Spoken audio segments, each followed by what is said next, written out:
"Sir, your mother is still alive. I saw her." The words slipped from Amina's trembling lips as the glass she was holding shattered across the marble floor. Across the room, Ismail Diallo froze his heartbeat, thundering in his ears. His mother had been buried 5 years ago. He had stood beside her coffin. He had watched the earth cover her. Yet the terror in Amina's eyes was not madness, it was certainty. "She was calling your name."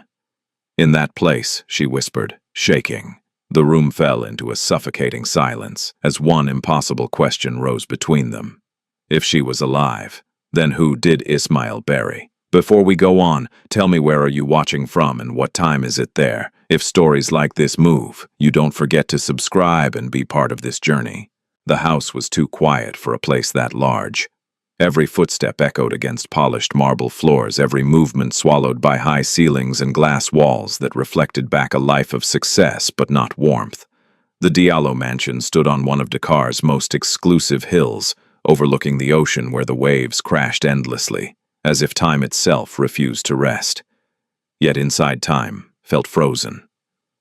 Ismail Diallo had built everything with his own hands, or at least that was what the world believed.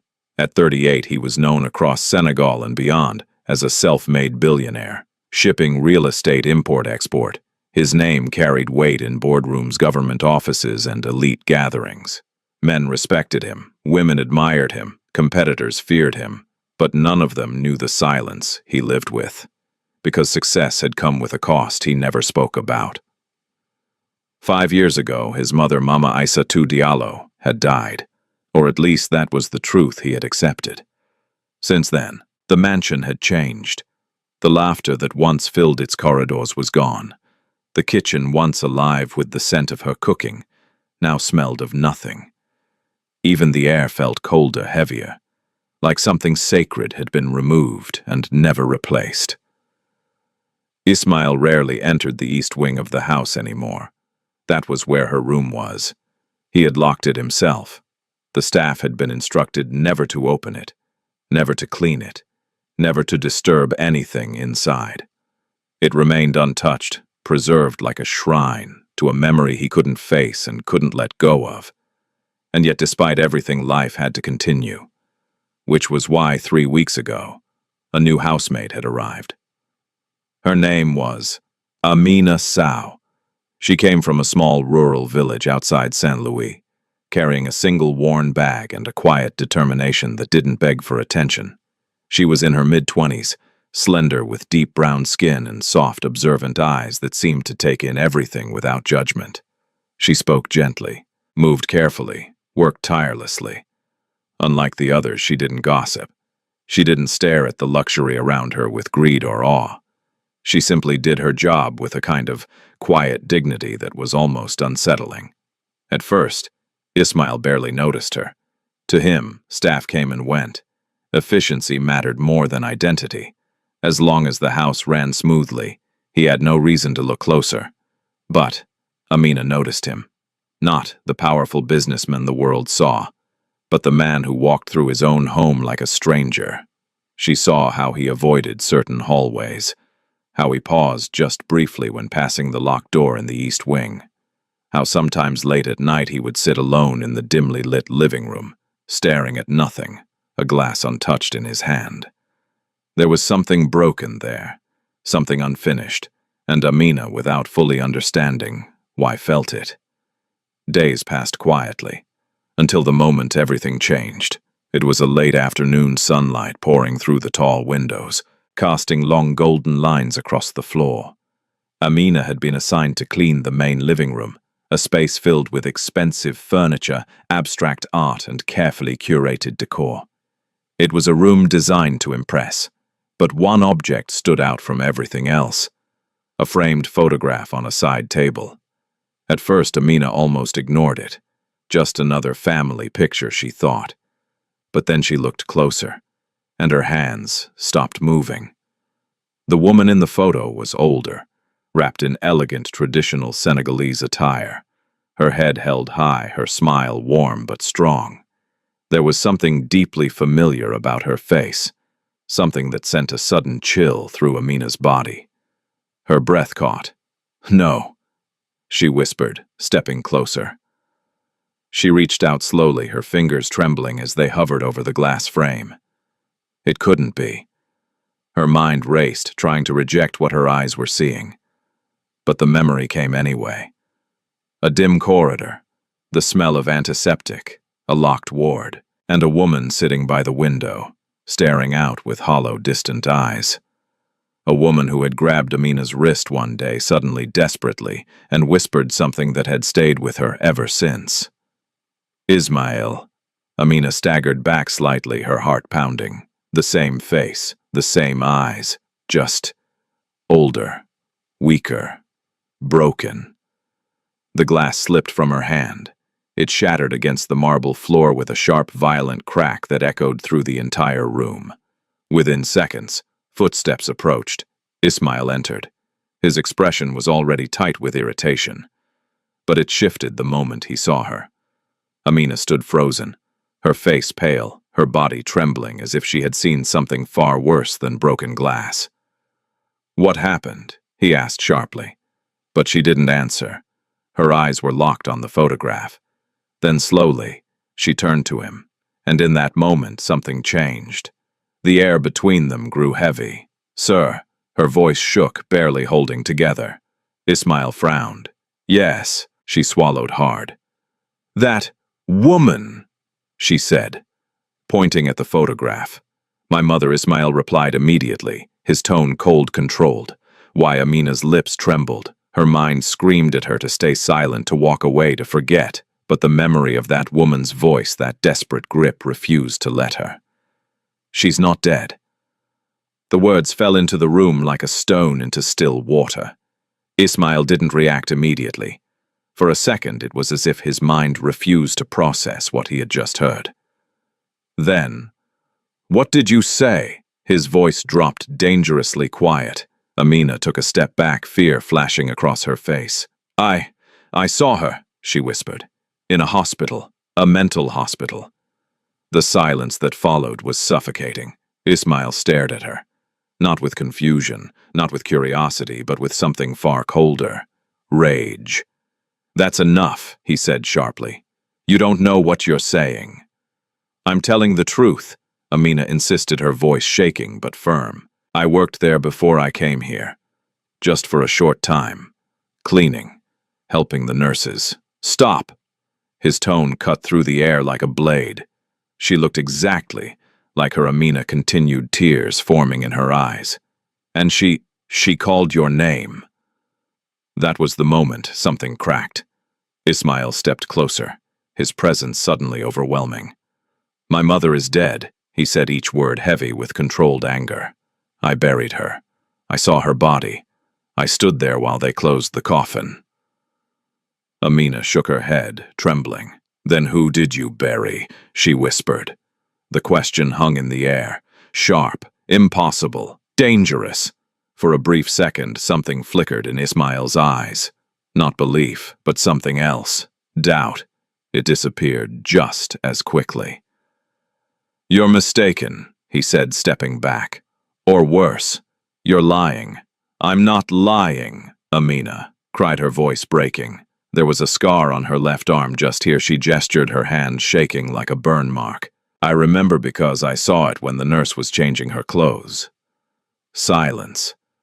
This time it was different. He didn't interrupt her, didn't dismiss her immediately. Because that detail, that scar. No one outside the family knew about it. Ismail's jaw tightened. "How would you know that?" he asked slowly. Amina's voice dropped to a whisper. "Because I saw her. Up close." The room felt smaller now, the air heavier. Something invisible had shifted. And for the first time in 5 years, Ismail Diallo wasn't completely certain of the truth he had been living with. The silence did not break. It stretched between them, thick and suffocating, as if the walls themselves were holding their breath. The broken glass still lay scattered across the marble floor, catching fragments of sunlight, but neither of them moved to clean it. Ismail stood still, his eyes fixed on Amina. Not in anger anymore. Not entirely. Something deeper had taken its place. A calculation. A quiet, dangerous attempt to understand whether what stood before him was madness or truth. "You need to be very careful with what you're saying," he said at last, his voice low and controlled, each word measured. "Because if this is some kind of story to gain attention, or worse, to manipulate me." "It's not," Amina cut in, her voice trembling but urgent. "I didn't even know who you were when I saw her. I didn't know her name. I didn't know anything. I only remembered her face, and the way she looked at me." Ismail's expression hardened slightly. "Then explain," he said. "Explain how a dead woman is suddenly alive in your story." Amina swallowed her fingers, twisting together as if trying to hold herself steady. "I didn't think anything of it at first," she began slowly. "At the hospital there were many patients. Some talked, some didn't. Some just sat there staring at nothing all day. It wasn't unusual." Her eyes drifted slightly as if she were seeing something far away. But she was different. Ismail didn't interrupt. "Not this time. She didn't scream," Amina continued. "She didn't wander like the others. She just sat by the window, every single day, quiet, watching." Her voice softened, like she was waiting. The words hung in the air. Waiting. For what? For who? Ismail's jaw clenched slightly, but he said nothing. "I only noticed her because of her clothes," Amina went on. "Even in that place, she carried herself with dignity. The way she sat, the way she held her head, it didn't match the others." "And that makes you think she's my mother?" Ismail asked, though. His tone lacked its earlier sharpness. "No," Amina said, shaking her head. "That's not why." She took a breath. "One day, I was cleaning near her room. The nurse had just left. I thought she was asleep." Her voice dropped almost to a whisper. But suddenly, she grabbed my wrist. Ismail's eyes flickered, just slightly. "She was stronger than she looked," Amina said. "Her grip, it shocked me. I tried to pull away, but she held on." "What did she say?" Ismail asked, before he could stop himself. Amina looked at him. Really, looked at him, and in her eyes there was no doubt. "She said your name." The words landed softly, but they struck like thunder. Ismail's breath paused just for a second. "That means nothing," he said quickly, too quickly. "Ismail is a common name." Amina shook her head again. "No, not like that." She stepped closer as if needing him to understand. She didn't just say it. She whispered it like it was the only thing she had left. Her voice broke slightly. "Ismail, my son." The room fell into a deeper silence. "If possible." Ismail turned away abruptly, walking a few steps toward the window, his back now facing her. The ocean stretched out in front of him, vast and endless, but for the first time in years, it did nothing to calm him. "This is ridiculous," he muttered.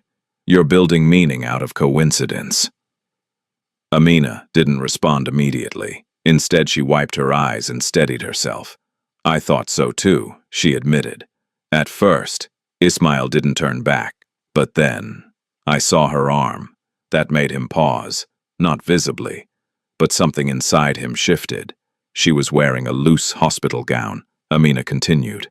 "It slipped slightly when she moved, and that's when I saw it." Her hand lifted slowly, mirroring the exact spot. A scar, burned into the skin, faded, but still there. Ismail's fingers tightened slightly at his sides. She kept touching it. Amina said softly, like she remembered something painful. He closed his eyes briefly, just for a moment, because he remembered that scar. He had been a child. A cooking accident in the kitchen, oil spilling, his mother shielding him, taking the burn instead. It was something they never spoke about again, but it had stayed. Always. No one outside the family knew. No one. "How long were you at that hospital?" Ismail asked, suddenly, his voice quieter now. "A few months," Amina replied. "I left because something didn't feel right." That made him turn. "What do you mean?" Amina hesitated, then spoke carefully. "There were areas we weren't allowed to enter," she said. Locked sections, patients we were told not to look at, not to speak to. And this woman, Ismail asked. She was in one of those sections, Amina said. But sometimes they moved her, briefly, when they thought no one was watching. A chill passed through the room. Why would they hide? A patient, Ismail asked, more to himself than to her. Amina didn't answer immediately, because she didn't know, but she felt it. Something wrong, something deliberate. I don't know, she said finally.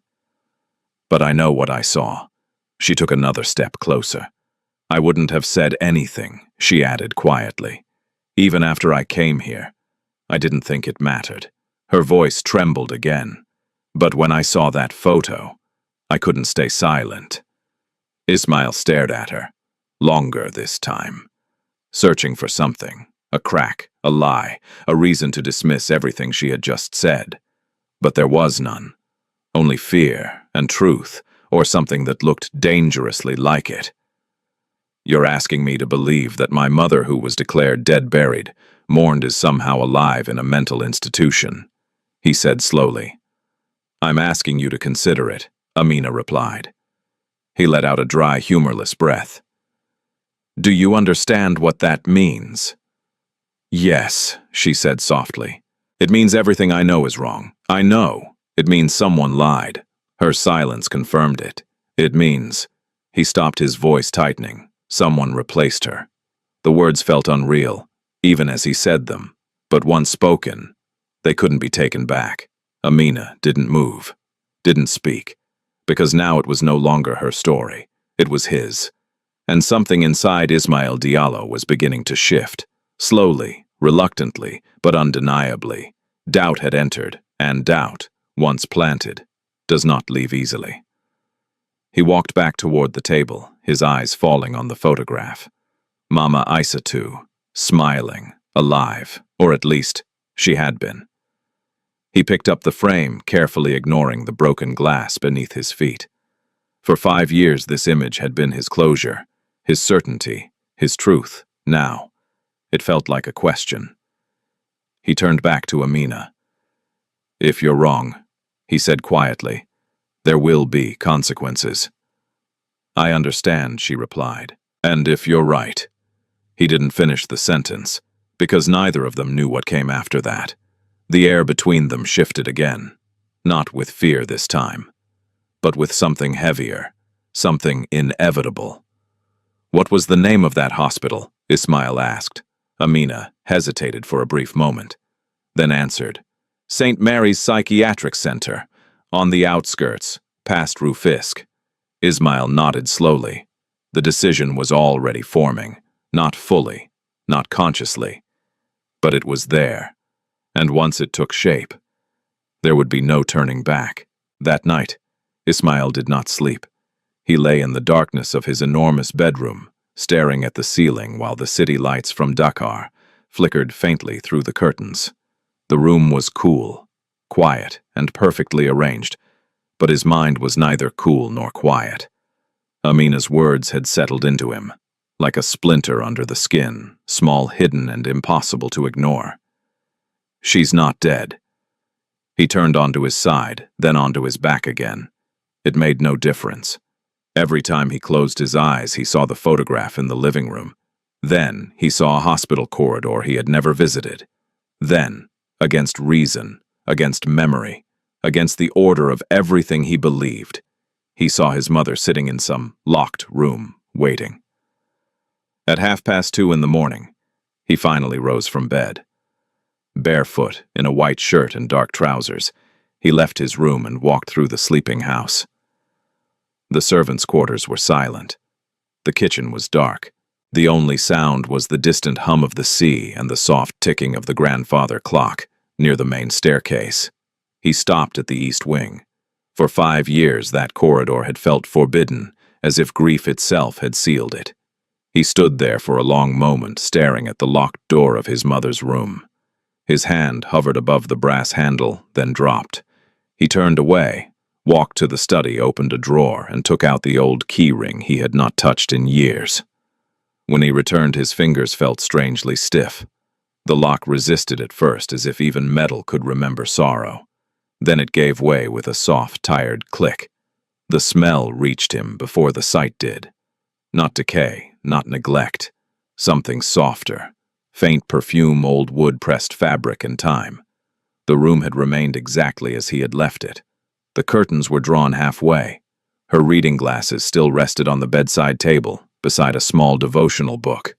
A folded shawl lay across the arm of her chair. On the dresser stood a silver hairbrush, a bottle of shea oil, and a framed photo of him at 17, sullen-faced in a school uniform, while his mother smiled beside him with patient pride. Ismail stepped inside slowly, as if afraid the room might break. His chest tightened. Mama Aisatu had not been an ordinary woman. Even before he became wealthy, people treated her with a respect that had little to do with money.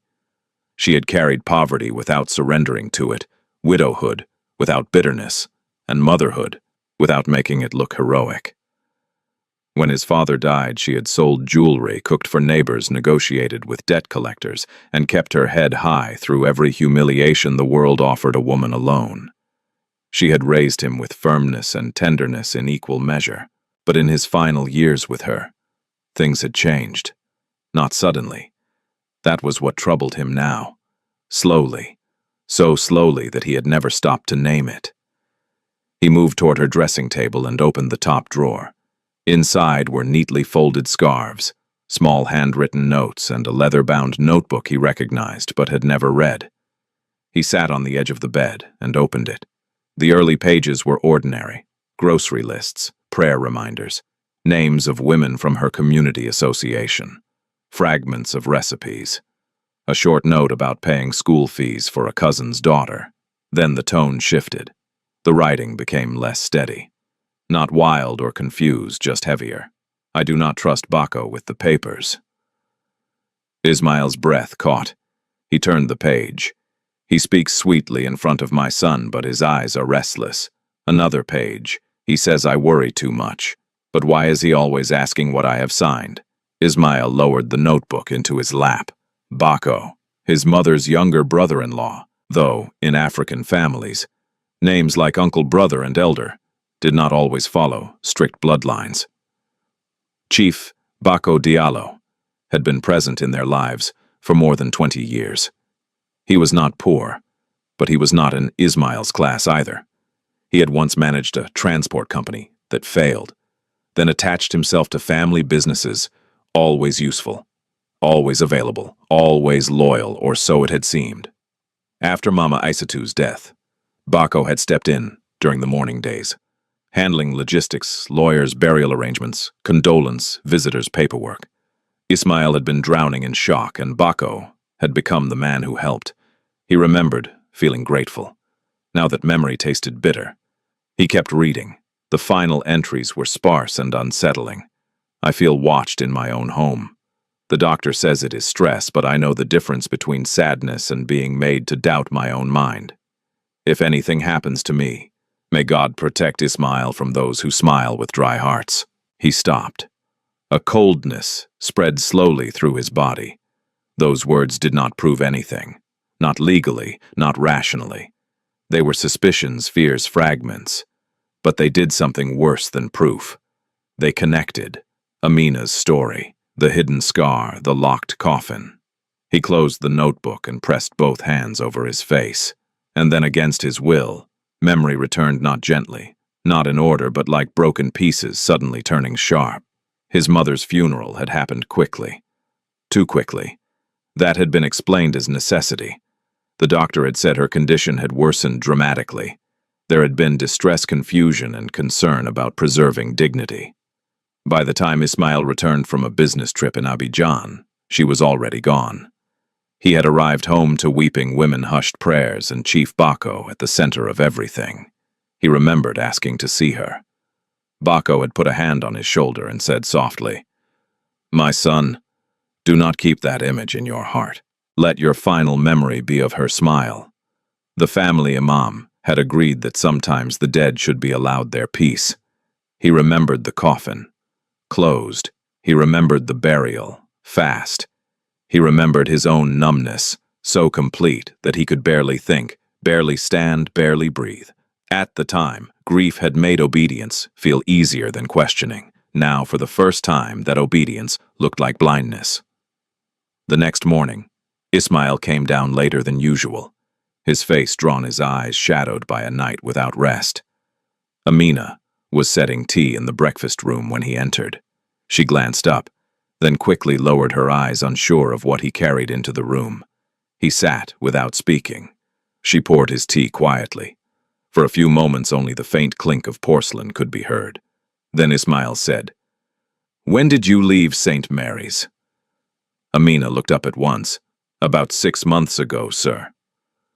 "Why exactly?" She hesitated. "Because it frightened me." He lifted his gaze. "In what way?" Amina folded her hands together. Some patients were treated as if they were people. Others were treated as if they were secrets. That answer stayed in the air. "Did you tell anyone what you saw?" he asked. "No." "Why not?" "Who would believe me?" she said honestly. "I was poor, temporary staff. I had no proof." Ismail nodded once. It was not agreement. It was recognition. Then he said, "My mother's funeral happened with a closed coffin." Amina did not respond. She sensed that he was not speaking to her now, but to the part of himself that had refused to question. She was said to be too disfigured by illness, he went on. The explanation seemed merciful at the time. He paused. "Now I think mercy may have been used to hide something." Amina looked at him carefully. "Do you believe me?" He leaned back slightly, his face unreadable. "I believe," he said slowly, "that too many things no longer fit together." The words were quiet, but they changed everything. Because until that moment, Amina had been alone with what she knew. Now Ismail had stepped into the uncertainty with her, and once a man like him began to doubt, he did not do it halfway. He finished his tea without tasting it. Then he stood. "Say nothing to anyone," he told her. "Not to the cook, not to the guards, not to the driver. No one." "Yes, sir." He turned toward the doorway, then stopped. "And Amina." "Yes, if what you said is true," he said without looking back. "Then my mother did not die 5 years ago." His voice dropped lower. She was taken. The room seemed to darken around the sentence. He walked away, but the weight of those words remained behind like thunder before a storm. By midday, Ismail Diallo had made his first private call. Not to the police, not to family, not to the press. To an old contact in the Ministry of Health. And for the first time in 5 years, grief was no longer the heaviest thing in his chest. Suspicion was. By evening, the first answers began to arrive. But they were not answers in the way Ismail had hoped. They were gaps, delays, formalities. The kind of bureaucratic resistance that often appeared when something simple was being made intentionally difficult. His contact at the Ministry of Health, an older administrator named Mamadou Faye, had promised to look into the matter discreetly. 2 hours later, he called back with a tone so cautious that it immediately sharpened Ismail's attention. "St. Mary's has records," Mamadou said over the phone, his voice lowered. "But access is restricted. The system notes a privately sponsored ward extension that does not fall under ordinary public review." "Privately sponsored by whom?" Ismail asked. There was a pause. "The donor records are incomplete." "Incomplete," Ismail repeated coldly. Or hidden Mamadou gave a small, uneasy laugh that carried no humor. "My friend, at our age, you know those can mean the same thing." Ismail stood at the long windows of his study, looking out at the darkening sea. Below, the garden lights had come on, throwing soft amber pools across the stone paths. Behind him, the room smelled of leather cedar and old paperwork. Everything in that space obeyed order. Numbers made sense, contracts made sense, ownership made sense. This did not. "What else?" he asked. "There is a patient file matching the age range you asked about. Female, approximately mid-60s, admitted under the name Mariam Ba." That meant nothing to him, but his body still tensed. "She has no listed relatives," Mamadou continued. "No visitors, long-term stay, payments, routed through a private trust." Can you send me the file? Another pause. I can send you what the system shows, but it won't be complete. That's fine. It's not fine, Mamadou said quietly. Ismail, there's something odd here. The admission paperwork begins only 4 years and 8 months ago. That means either the earlier records were archived elsewhere or erased. The exactness of that time frame struck him. His mother had died 5 years ago, not 4 years and 8 months. A narrow window, a transfer, a delay, a cover-up. Send everything, Ismail said. When the call ended, he remained still for a few moments, his hand tightening around the phone. Then he turned toward his desk, just as Amina appeared at the doorway. She had knocked softly, but he had been too deep in thought to hear it. "Sir," she said carefully, "you asked me to bring tea." He looked at her, noticing again the quiet steadiness in her face. She was still afraid of him, still careful not to overstep, but something had changed since yesterday. There was less uncertainty in the way she held herself. Not confidence exactly, more like conviction. She set the tray down gently.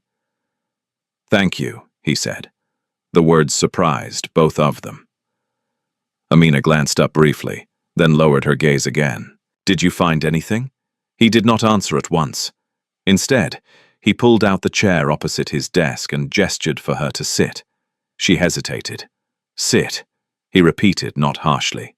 Slowly, Amina obeyed. "There is a patient," he said, "an older woman, admitted under a false name. No family listed. Payments hidden through a private trust." Amina's hands tightened in her lap. "So she's there," maybe Ismail said. "Not enough yet." He opened his laptop as the ministry documents came through. The scanned file was thin, far too thin. A basic admission summary, sedation history, psychiatric notes that seemed copied from a template, limited behavioral observations, and then a patient profile page.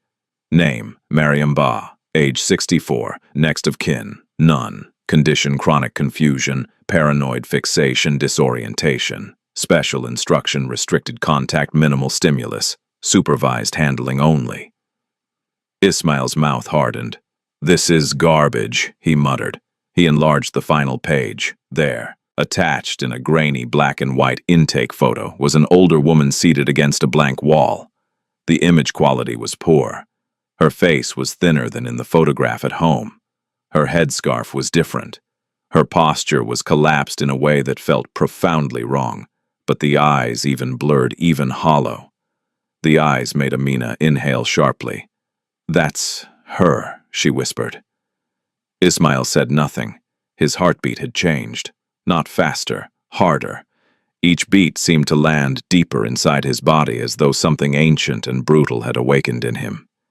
He leaned closer to the screen. The woman's left sleeve had slipped slightly, and there, like a fading shadow on the forearm, was the edge of a scar. He closed the laptop, not because he had seen enough, because he could not bear one more second of looking without acting. Amina watched him in silence.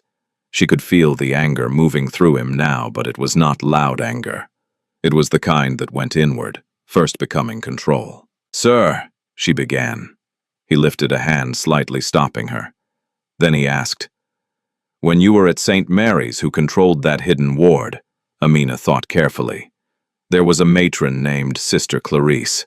Strict, cold, and a male administrator who came only at night sometimes.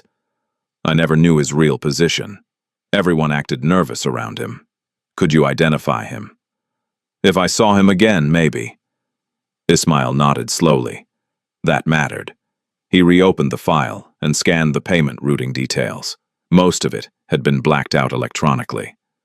But whoever had prepared the partial release had missed one line near the bottom: disbursement authorized through KD Family Welfare Trust. KD. At first, it could have meant anything. But then, memory clicked into place.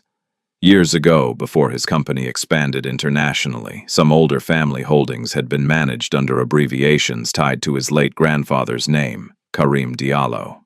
KD. His chest turned cold. Chief Bako had overseen those legacy structures after the funeral. Amina saw his expression change. "What is it?" He looked up, his face set. "I think the money came from my family."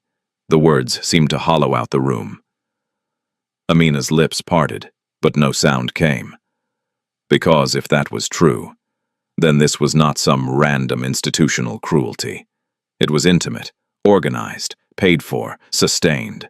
Someone had not only hidden Mama Aissatou, someone had funded her disappearance for years. And now, both of them were thinking the same name, Bako.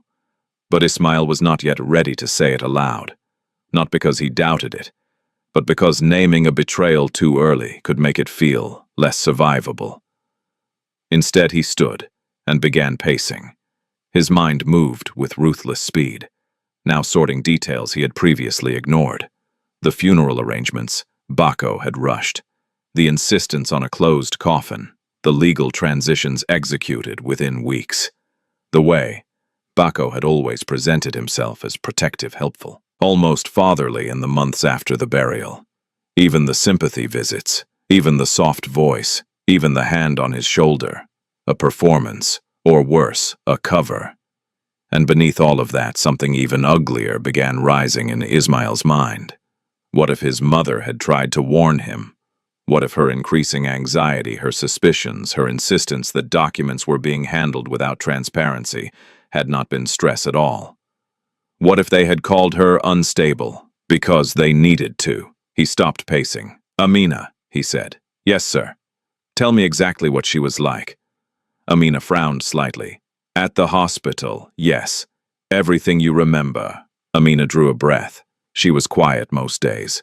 Very quiet, but not empty. She searched for the right words. It was like she was drugged, not mad. Sometimes when the medication was stronger, she could barely lift her head. But on some mornings before the rounds, she became clearer. Clear. How? She looked around as if she was trying to place where she was, Amina said. Once she asked what day it was. Once she asked if someone had called for her. And once. Amina swallowed, then continued. Once she said, "They want my son to think I disappeared into shame." Ismail went completely still. The sentence struck him deeper than the photograph had, because that sounded like her. The dignity, the fear, the concern not for herself but for what lie was being told around her. Amina lowered her voice. "I never forgot it." He turned away from her again, staring out at the dark garden. He had spent 5 years mourning a dead woman. But perhaps she had spent those same years enduring something worse than death, a living erasure. Not only stolen from him, silenced, discredited, buried while breathing. A knock sounded at the study door. It was one of the senior house staff, old Ibrahim, bowing slightly. Sir Chief Bako called. "He says he would like to visit tomorrow morning." The words fell like a knife laid carefully on a table. Ismail's face did not change. Did he say why no, sir? Of course not. Because men like Bako rarely announce danger. They arrived carrying concern. "Tell him I will be home," Ismail said. Ibrahim nodded and withdrew. When the door closed, Amina looked at him with open alarm. "Do you think he knows?" Ismail's answer came after only a second. Not yet, but his eyes had gone colder than before. Still, he said, "From this moment, we assume he soon will." He moved back to the desk, opened a secure drawer, and removed a small recorder. A notepad and a second phone he used only for sensitive business matters. Everything in him had changed now. Grief had brought him to the edge of truth, but strategy would be required to survive it. "Tomorrow," he said quietly. "I begin by listening." Then his gaze lifted to Amina. "And after that, I go to St. Mary's myself." Chief Bako Diallo arrived the next morning dressed in soft authority. He wore an expensive cream-colored bubu with gold embroidery at the collar, polished leather sandals, and the calm expression of a man who had spent years mastering the art of entering rooms as if he already belonged at the center of them. He was in his early 60s, now broad-shouldered, silver at the temples, with a face that still carried the charm that had once made people trust him, before they had any reason to. When Ibrahim ushered him into the breakfast room, Ismail was already seated. Amina had laid out the tea service and withdrawn, but not far. From the adjoining pantry doorway, she could hear enough to know that every word that morning mattered. "Ismail, my son Bako," said warmly, opening his arms slightly as if affection were the most natural thing in the world. "You have been difficult to reach." "I've been working," Ismail replied. Bako took his seat across from him, without waiting to be invited. "That is exactly the problem. A man can build an empire and still forget to rest." The line would once have sounded caring. This morning, it sounded rehearsed. Ismail poured tea for both of them with steady hands. Bako watched him for a moment, then smiled faintly. "You look tired. I didn't sleep much. Business trouble." "Family thoughts," Ismail said. That answer caused the smallest pause. Just a breath. But Ismail saw it. Bako recovered at once. "That happens at times like these. Your mother's remembrance date is close again, isn't it?" The mention landed deliberately like bait, set in still water. Ismail lifted his cup. "You remember the date?" "Of course I do," Bako said softly. She was family. The word was lingered. For one dangerous instant, Ismail wanted to reach across the table, grab the old man by the collar, and demand every truth at once. But rage was a luxury. He needed information more than release. So he sat back, and yet, Ismail said, "There are many things about that period I barely remember clearly." Bako sighed with practiced sorrow. "Grief distorts memory." "Does it?" "Yes." Bako lifted his own tea but did not drink. "You were in terrible pain. I worried about you deeply." Ismail nodded once. "You were very involved in the funeral. I had to be. You were not in a state to manage it." This too was true. That was the problem with dangerous men. They rarely built their lies from nothing. They layered them over moments that had once been real. "I've been thinking about that," Ismail said. "About how quickly everything happened." Bako lowered his cup. "In our faith, burial is not delayed unnecessarily." "Yes," Ismail said. "But still, I never saw her face. There it was, the first true blade." Bako's gaze did not flicker. "You asked to. I advised against it. Why for mercy? Mercy for whom?" Now a faint change appeared in Bako's eyes. Not fear, not yet. Annoyance. "You are asking old questions as if they are new," Bako said. "What is this really about?" Ismail held his gaze. "Indulge me." Bako leaned back slowly. The doctor said her final condition had altered her appearance. There was swelling, distress. "I believed it better for you to remember your mother with dignity. My mother valued truth more than appearances." Bako's expression cooled by a degree. "Are you accusing me of something I'm asking?" Ismail said quietly, "Why I was protected from the truth." Silence fell between them. In the pantry doorway, Amina pressed one hand against her chest. She could not see their faces clearly from where she stood, but she could feel the temperature of the room changing. Bako set down his cup with care. "Who has been speaking into your ear?" It was not a denial. That struck Ismail immediately. "Not what are you talking about? Not why would you ask such a thing, but who has been speaking to you, a man already calculating the leak?" "No one," Ismail said. Bako smiled faintly. "You were not like this yesterday. You don't know what I was like yesterday. I know you." Bako's tone thickened slightly. "I have known you since you were a thin boy in school shoes too large for your feet. I stood beside your mother when your father died. I stood beside you when she died too, so do not sit there and behave as if I am some stranger to your house." The words were almost offensive in how skillfully they borrowed intimacy. And against his will, memory rose. There had been a time when Ismail truly loved the man. Not like a father, never that, but like one of those complicated African uncles who moved in and out of childhood, with a mixture of authority, humor, and usefulness. Bako had brought sweets when money was tight. He had once repaired a broken fan in their old house himself, laughing while Mama Aissatou scolded him for pretending to be a handyman. At aid gatherings, he had lifted Ismail onto his shoulders when he was too small to see over the crowd. When teenage arrogance had made Ismail difficult, Bako had known how to speak to him without humiliating him. All of that had existed. That was what made betrayal so violent. It did not erase what had been real. It corrupted it. And there had been warning signs too, if he was honest. Even then, Bako had always hovered too close when documents were discussed. He liked access. He liked intermediacy. He liked being useful in ways that kept him near power. When Ismail's businesses began to grow, Bako praised him loudly in public, but often used private moments to ask questions that were less admiring than measuring. Who held which shares? What was in his mother's name? What would happen if inheritance structures changed?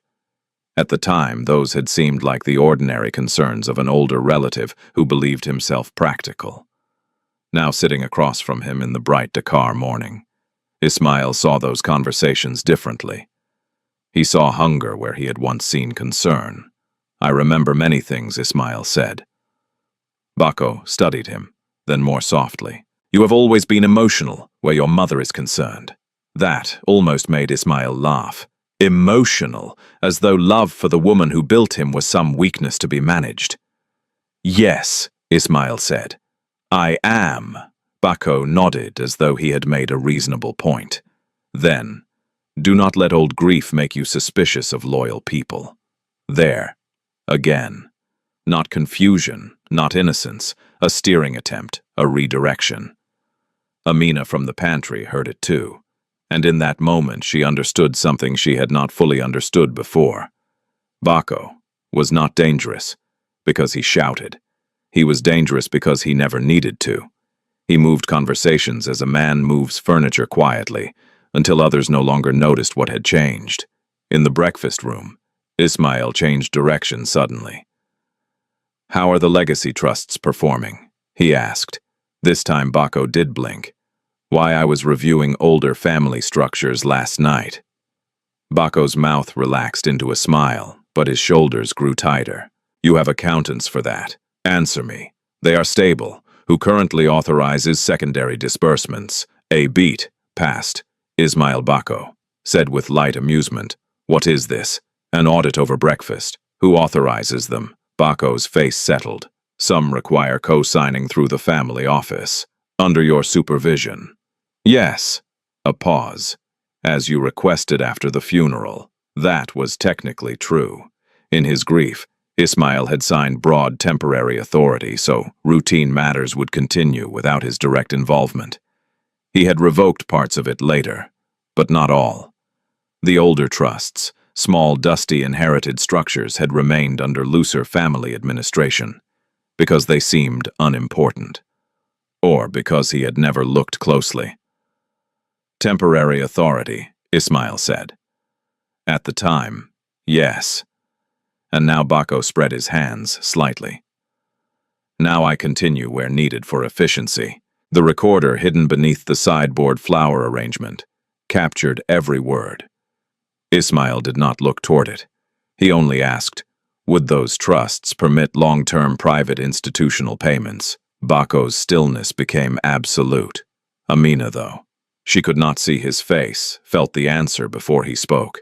"In theory," Bako said carefully, "many things are permitted under welfare classifications. Medical support, family discretion, emergency care, even without beneficiary visibility. That depends on the arrangement. Who arranged them?" Now Bako's eyes hardened fully for the first time. "Enough," he said. The softness had dropped from his voice. "Not much, just enough." Ismail leaned forward slightly.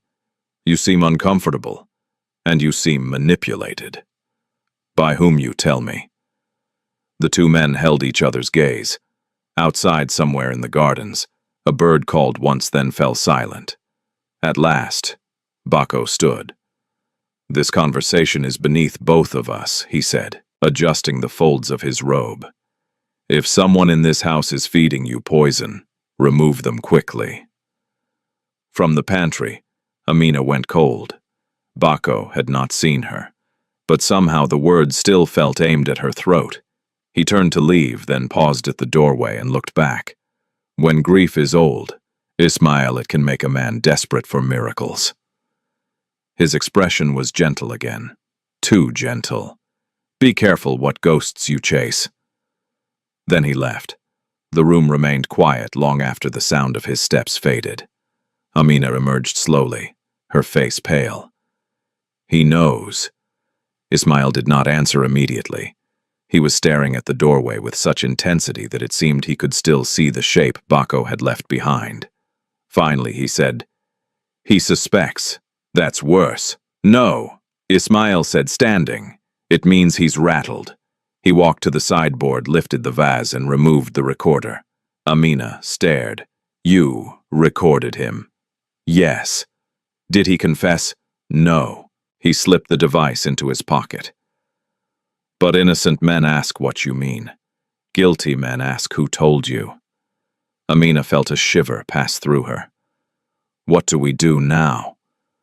Ismail turned toward the window, the ocean bright in the distance, his jaw set with a resolve that had deepened overnight into something harder than grief.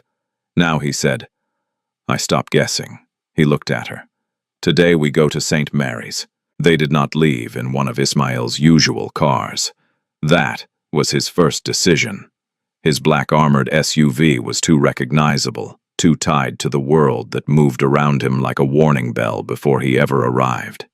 If Chief Bako had even a small network of eyes around Dakar, and Ismail now assumed he did, then driving openly to St. Mary's Psychiatric Center would be the same as announcing their intentions before they reached the gate. So just after noon, Ismail changed into plain clothes for the first time in months. Dark trousers, a simple linen shirt, no watch that flashed wealth, no driver, no security escort. He borrowed an older gray sedan from one of his company's secondary offices and parked it in the back of the estate before bringing it around himself.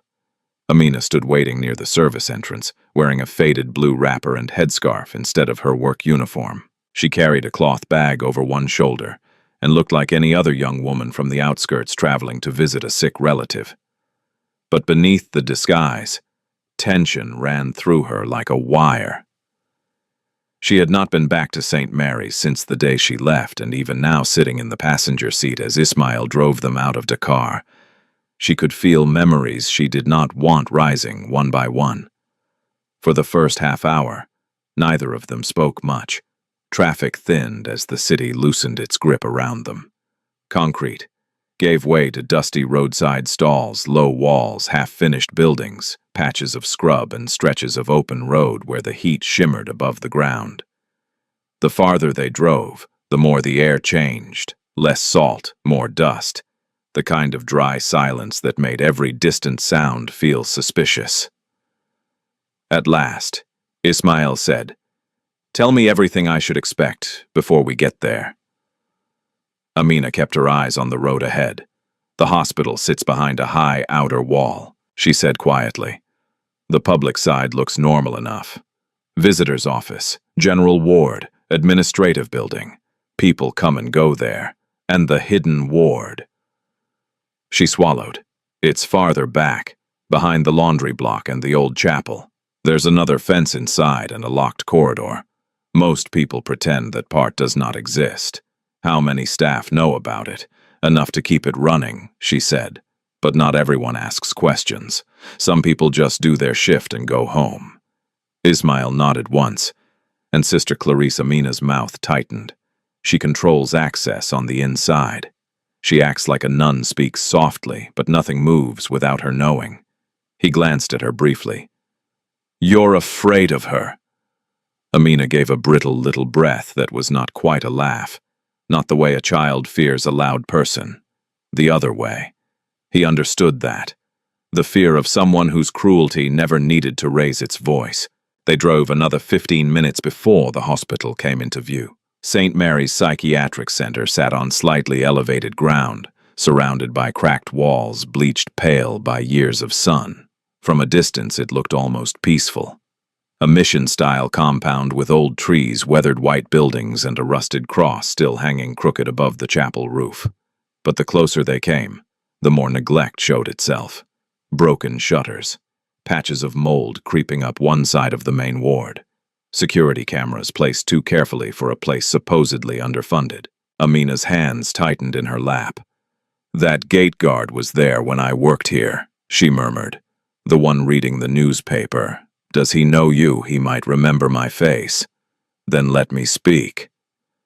Ismail pulled up to the front visitor entrance and shut off the engine. For one brief second, the heat and silence pressed around them like a test. Then he got out.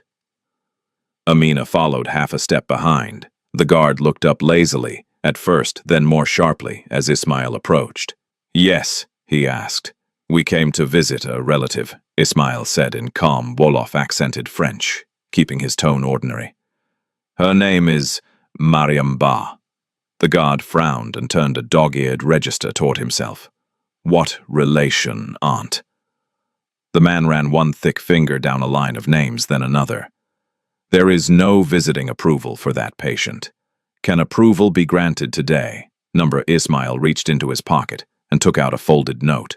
Not a flashy bribe, just enough to suggest inconvenience rather than desperation. The guard glanced at it, then at him. For a second, Ismail thought the money might work. Then the man's expression changed. Too quickly, too carefully. And that told him more than the refusal itself. "I said no," the guard repeated, leaning back in his chair. "Restricted case. Ask administration. Restricted case." Amina lowered her eyes at once. He had confirmed it without meaning to. "Where is administration?" Ismail asked. The guard jerked his chin toward the central building. Inside, the air smelled of disinfectant and paper. A woman behind a metal desk barely looked up before asking them to write the patient's name. When Ismail did, her fingers paused above the keyboard. Again, that tiny pause. Again, the wrong kind of caution. "I'm sorry," she said. "No one by that name is admitted here." Ismail's face remained neutral.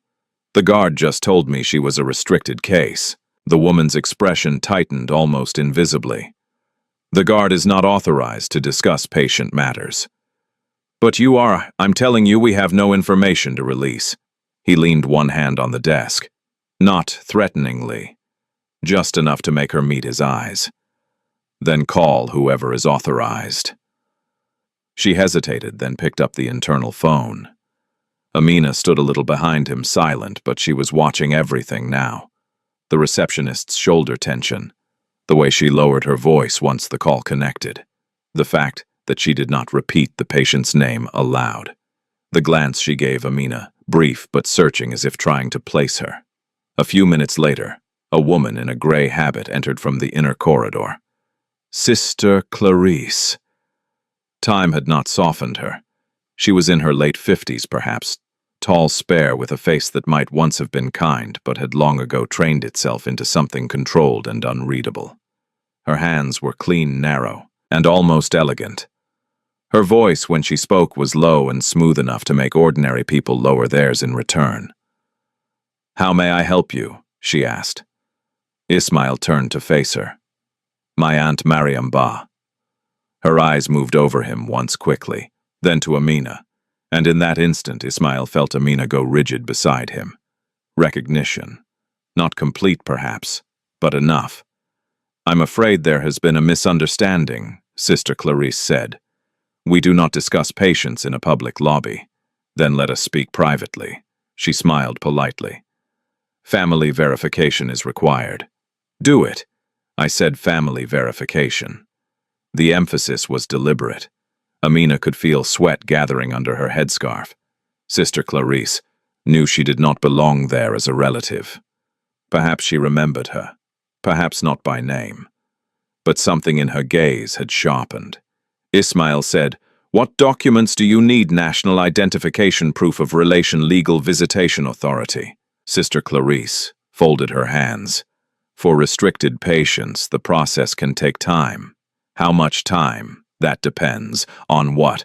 On whether the request is genuine." The sentence was mild. The insult inside it was not. Ismail let the silence stretch. Then he asked, "Who decides which patients are restricted?" Sister Clarice's expression did not change. Clinical necessity, or private instruction that landed, just barely. Amina saw it, a flicker in the woman's eyes no wider than a breath. Then it was gone. "You are asking improper questions," Sister Clarice said, "and you are giving prepared answers." The receptionist stared down at her desk. The room felt suddenly smaller.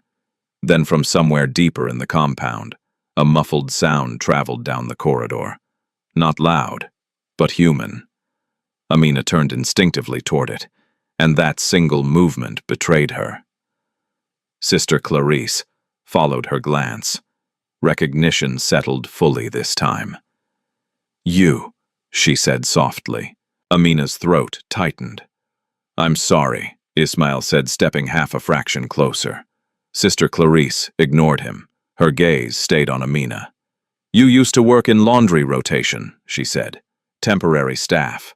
Amina forced herself to speak. "Only for a short while." "Yes," Sister Clarice said. "And you left without notice." There was no accusation in her tone. That made it worse. Ismail understood immediately that the visit was over.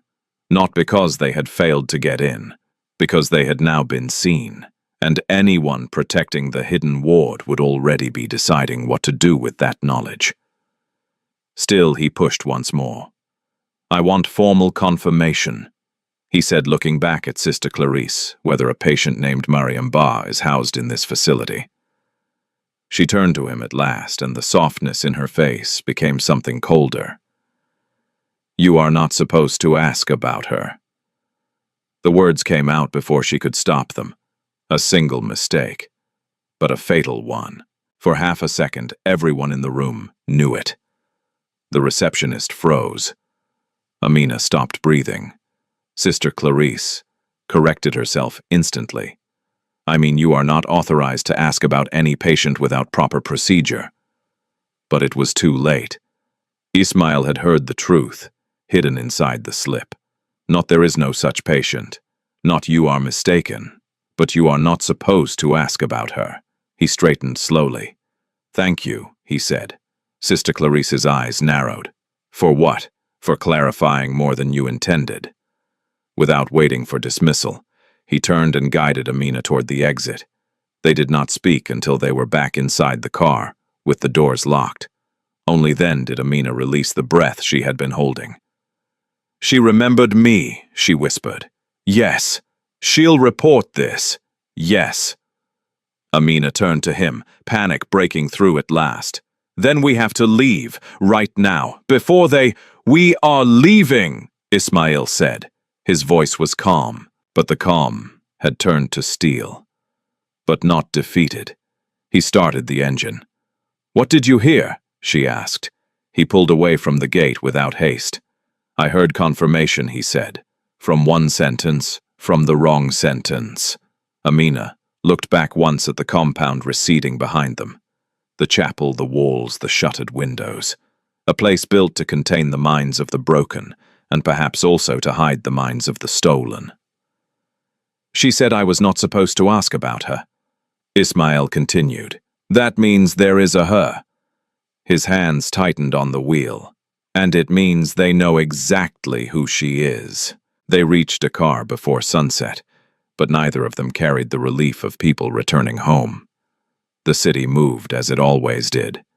Vendors calling from roadside tables, buses groaning through traffic, children weaving between alleys with laughter too light for the weight sitting inside the car. Yet for Ismail and Amina, everything had changed. St. Mary's was no longer a rumor, no longer a poor maid's frightened memory. It had become a place with a hidden patient, a restricted name, and a woman at the center of it whom no one was supposed to ask about. That single sentence from Sister Clarice kept replaying in Ismail's mind. "You are not supposed to ask about her. Not there is no such patient. Not you are mistaken, but her." He parked first at one of his smaller office buildings and waited there until the traffic thinned enough for them to return separately. Amina entered the estate through the service gate. Ismail came through the main entrance, later greeting no one, speaking only when necessary. He did not want the house staff linking their movements together, in a place that large secrets could be protected for years, but small observations could also travel faster than truth. By the time Amina brought a tray to his study, the room was already dark except for the desk lamp and the fading orange light at the windows. Ismail stood over his desk with his sleeves rolled up, staring at a sheet of paper filled with names and arrows. Mama Aissatou Diallo, Mariam Ba, Chief Bako Diallo, St. Mary's, Sister Clarice. Amina set the tray down quietly. Sir. He looked up. The hard stillness in his face had deepened since they left the hospital. They will be alert now, he said. Amina nodded. Yes, they saw you. They know someone came asking. And if they inform Bako, she began. They may move her, Ismail finished. The possibility settled heavily between them. Amina sat only when he told her to her hands clasped tightly in her lap. She could still feel the coldness in Sister Clarice's eyes, still remember the smell of the corridor behind the chapel, still hear the distant sounds that seemed to belong to no ordinary hospital. Ismail took a pen and pointed at the rough layout he had drawn from her description. Show me again. Amina leaned forward. The front gate opens into administration, general wards to the right, pharmacy to the left. Behind that is the laundry block, and beyond it the chapel, old cracked walls mostly unused in daytime. There's a side passage there. That leads to the inner gate. Locked, yes. How many staff at night? Fewer. One guard near the outer yard, one orderly sometimes moving between the back corridor and the nursing station. Sister Clarice does not stay all night every day, but some nights she returns unexpectedly. He made another note. And cameras. 2 that I know. One over the laundry path, one near the passage, blind spots. Amina hesitated, then pointed. Here, along the wall behind the supply room. If the light by the chapel is still dead, that corner stays dark. He studied the drawing for a long time. Then quietly, we go tonight. Amina's eyes lifted at once. Tonight, yes. Her fear was immediate, but so was understanding. Waiting until morning might mean losing everything. If Bako had already been alerted, he would not sit still. Men who hid living people did not make slow decisions when discovered. They erased evidence. Still, her voice came out thin. Sir, if they catch us, they won't, he said, though. He did not sound certain. He sounded resolved. Amina lowered her gaze. You should not go inside. He looked at her sharply. Why? Because they know your face. Maybe not every worker, but enough people do. If they catch you sneaking into a ward, they will make the story about you, not her. He said nothing. Encouraged by that silence, Amina continued. I know the back paths. I know where the floor creaks near the supply room.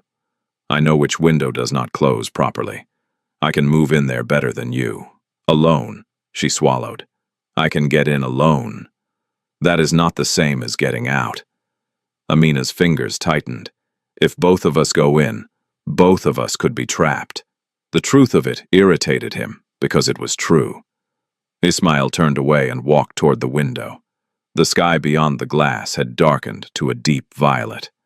Down in the gardens, lights had begun to glow along the stone path. Everything in his house looked calm, expensive, controlled. Yet somewhere outside the city, his mother might be sitting behind a locked gate, like a secret no one was meant to touch. He spoke without turning. What exactly do you think you can get tonight? Amina answered carefully. Proof she is still there. Which room? Whether she can walk, whether she knows anything, whether they are preparing to move her. He nodded once. And if you see her, Amina felt her throat tighten.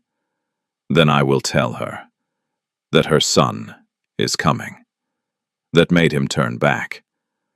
For the first time since she had spoken to him in the living room, Amina saw something in his face that was not anger, strategy, or suspicion. It was grief stripped of pride.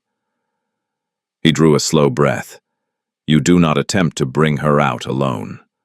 I understand you do not speak to anyone unless you have no choice. Yes, sir.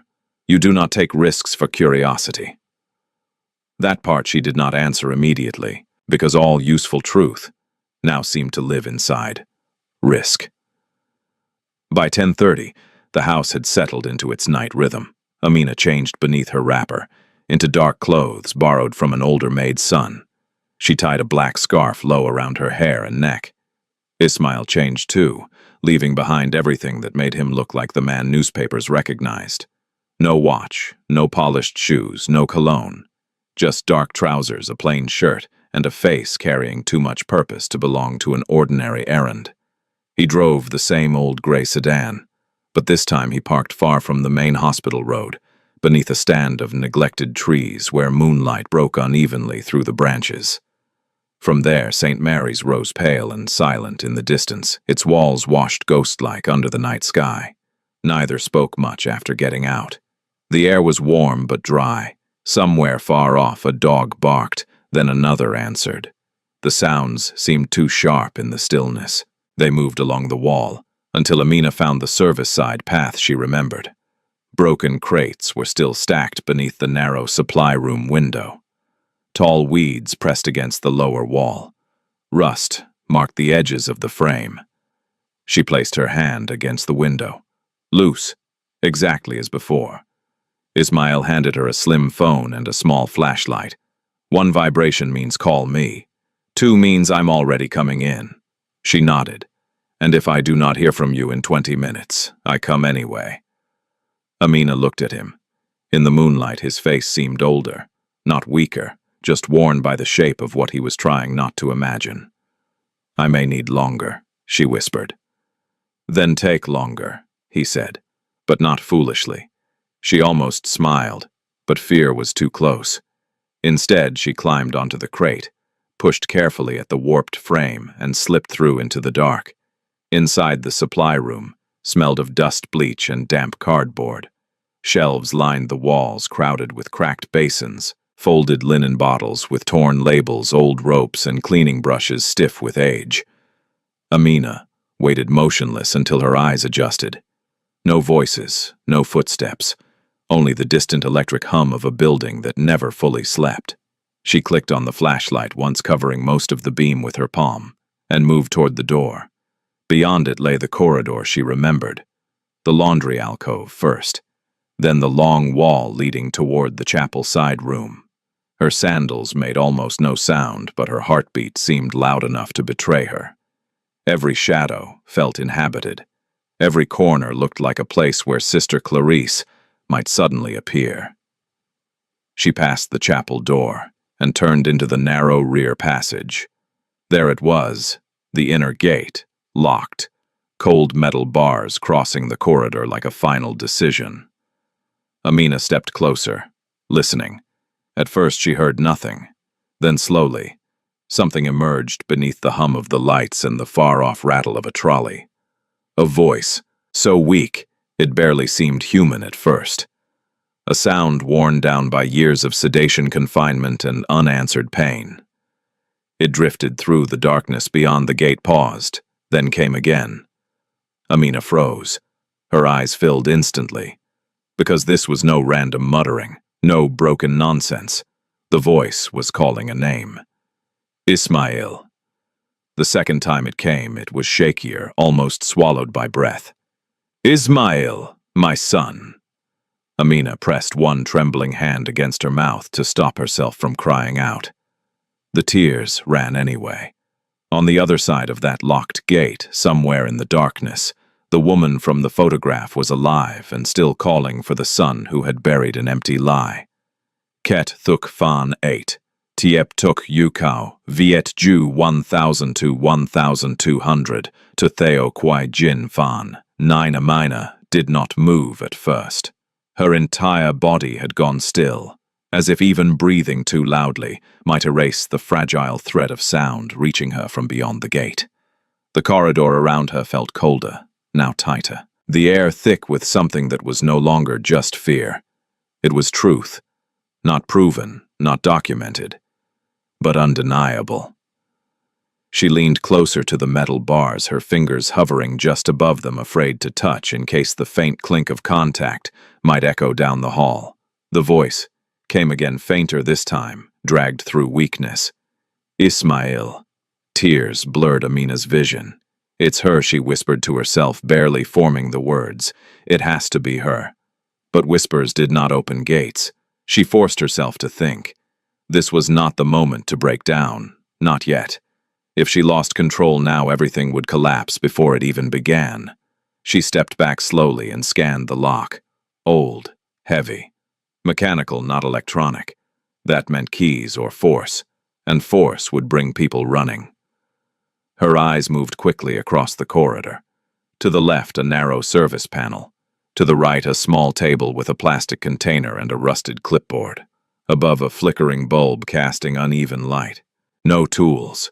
No easy way through.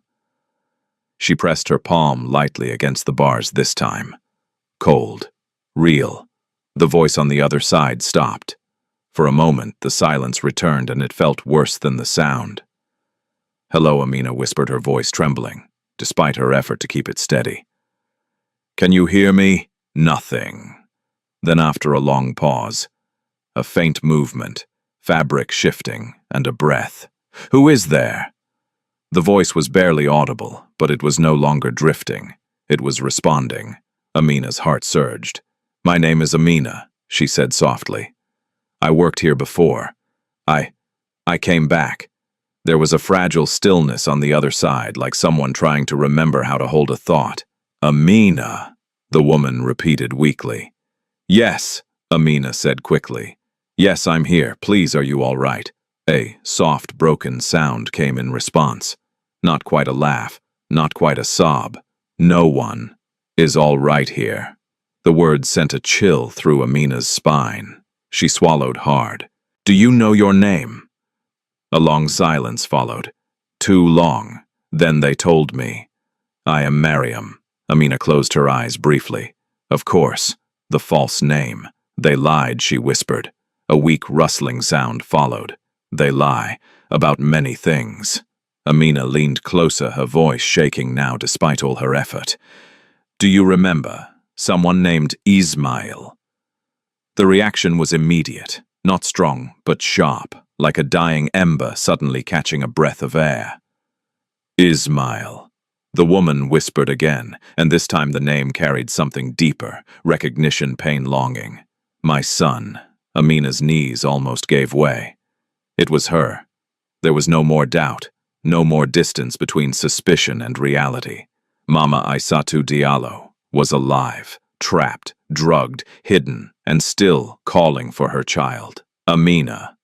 The woman's voice came again, thinner now, as if the effort of remembering had taken something from her.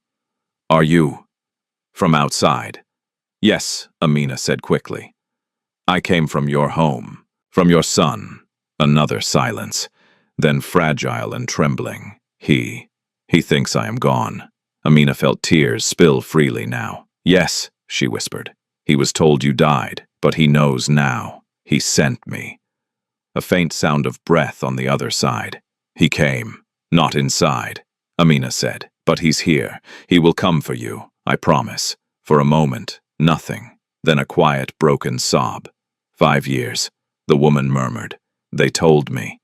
He did not want me. That I had become shame." Amina clenched her fists against the bars. "They lied," she said firmly, her voice stronger now. "He never abandoned you. He never knew." The silence that followed felt different. Not empty, not lost. Something inside it had shifted. Hope. But hope in a place like this was dangerous. Footsteps. Faint at first, then clearer. Amina's head snapped toward the corridor behind her. Someone was coming. Her pulse spiked instantly. She stepped back from the gate, her breathing suddenly too loud, too fast. "Listen to me," she whispered urgently through the bars. "I have to go.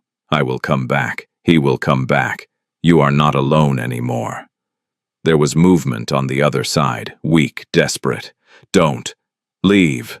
The words nearly broke her, but the footsteps were closer now, too close. "If I stay, they will take me." "Too," Amina said, her voice shaking. "Please, be strong."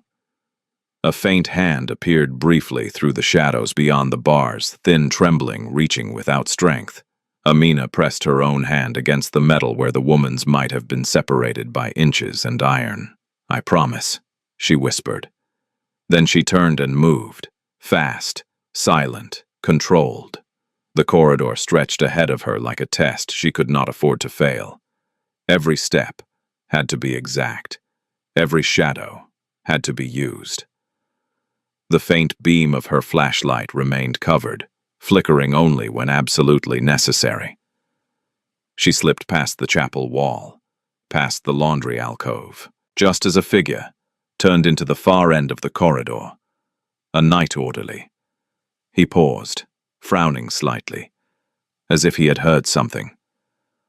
Amina flattened herself into the narrow recess beside the supply door, her body pressed into shadow, barely breathing. The man took a few steps forward, glancing down the hall. Amina could see his shoes. Dusty, worn, close enough that one more step would reveal her. He stood there for what felt like forever. Then slowly, he shook his head and turned away. His footsteps faded. Only then did Amina move again. She slipped back into the supply room, closed the door gently behind her, and climbed out through the warped window into the night air. Outside, Ismail was already standing, waiting. The moment she dropped down from the crate, he stepped forward. "What happened?" he asked, his voice low but urgent. Amina couldn't speak immediately. Her chest rose and fell too fast. Her eyes were still wet, but she forced the words out. "She's there." The sentence hit him like a physical blow. "You saw her. I didn't see her clearly," Amina said, shaking her head. "But I spoke to her." Ismail's entire body went still. "You spoke to her?" "Yes." "What did she say?" Amina swallowed hard. "She remembers you." That was enough to break something inside him. Just slightly, but enough. "She thought you abandoned her," Amina continued, her voice trembling. "They told her you didn't want her, that she became shame." Ismail turned away, sharply, his jaw tightening as if holding back something violent. "They lied to her," Amina said. "I told her the truth, that you are coming." Silence, heavy, breathing. "Then how long has she been like that?" he asked. She said 5 years. Exactly 5 years. No more doubt, no more room for denial. "She's weak," Amina added. "Drugged. But she's not gone. She knows your name. She knows you're her son." Ismail closed his eyes for a brief second. When he opened them again, something had changed. Not just anger, not just grief. Decision. "They kept her alive to erase her," he said quietly. "Not to heal her." Amina nodded. "And now they know we came," she added. "Yes." "They might move her." "Yes." The word hung there like a countdown. Ismail looked back at the hospital walls in the distance, then at Amina. "We don't wait anymore," he said. "What do we do?" His voice dropped lower. "Now we stop being careful." Amina felt a chill, because the man standing in front of her now was no longer just a son searching for truth. He was a man preparing for war. They did not drive back immediately. For a long moment after Amina spoke, both of them remained beside the car, the night stretching around them, in a silence that no longer felt empty. The hospital walls stood pale in the distance, unchanged, indifferent, hiding everything they had just confirmed. "She's alive," Ismail said again, almost to himself. Amina nodded, though her throat was still tight. "Yes." The word carried weight now. Not possibility, not hope, truth. Ismail exhaled slowly and looked at the ground, then back at the building. 5 years. The number sounded different now. Not time passed. Time stolen. "They told her you abandoned her," Amina said softly. His jaw tightened. "They told me she died," he replied. 2 lies, perfectly aligned. Amina stepped closer, lowering her voice. "We don't have time. If they suspect anything, they could move her before morning." "I know." He opened the car door but didn't get in yet. Instead, he leaned one hand against the roof, thinking fast now the way he did in negotiations, where one mistake cost millions. Except this time the cost wasn't money. What's the fastest way to get her out? Amina asked. He shook his head slightly. Force. That's dangerous. Yes. But waiting is worse. Yes. The pattern repeated. Every answer leading to the same conclusion. No safe path. Ismail finally got into the driver's seat. Amina followed, closing the door quietly behind her. For a moment, neither of them reached for the seatbelt. Neither turned the key. Listen carefully, he said. Amina straightened. What we do next has to be precise. Not emotional, not rushed. If we fail, they won't just move her. They'll erase everything. Amina nodded slowly. I'm listening. He started the engine but kept the headlights off for a few seconds longer than necessary. First, he said, we confirm how many people control that ward at night. 1 guard, 1 orderly, maybe 2, Amina replied. And Sister Clarice. She might not be there, but she could come. Then we assume worst case. He turned on the headlights and began driving. Second, we create distraction. Amina frowned. What kind of distraction? Something that pulls attention away from the back corridor. Fire alarm, medical emergency, something that forces staff to move. That could cause panic. It needs to. She hesitated. And while they're distracted, we go in, open the gate, get her out. Amina's breath caught. Sir, that means breaking in. Yes, and if they catch us, they won't. His tone left no space for argument, but Amina still pressed. You don't know that. I know we don't have another chance. That ended it. Silence settled again, but this time it was different. It was the silence of agreement forming, not doubt.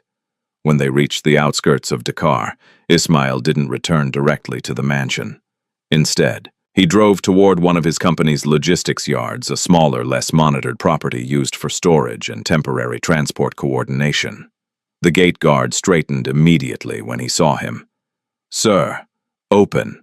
Within seconds they were inside. Amina looked around confused. Why are we here? Ismail parked near a warehouse and stepped out. Because I need things I can't take from the house. Inside the warehouse, dim lights revealed stacks of crates, maintenance equipment, and storage lockers. Ismail moved quickly, unlocking a side cabinet and pulling out a small toolkit, gloves, and a compact crowbar. Amina stared. You've done this before? No, he said. But I've learned to prepare for everything. He handed her a pair of gloves. You'll need these. She took them slowly. This is real now, she said. It was always real. They returned to the car, but before getting in, Ismail stopped. There's something else. Amina waited. If anything goes wrong, you leave. She shook her head immediately. No, that's not a request. I'm not leaving you. I'm not asking you to stay for me. And I'm not staying for you, she replied, her voice steady despite the fear in it. I'm staying for her. That stopped him. For a moment, neither spoke. Then Ismail gave a small, almost invisible nod. Then we both leave together, he said. Amina accepted that. They drove back toward St. Mary's again, this time with no hesitation, no pause. The road felt shorter, now sharper, like something pulling them forward instead of warning them away. The night had deepened. Fewer vehicles, less movement. The world shrinking into pockets of darkness and isolated light. When they reached the same hidden spot beneath the trees, Ismail parked without turning off the engine immediately. He looked at Amina. Once we start, we don't stop. She nodded. I know. They stepped out.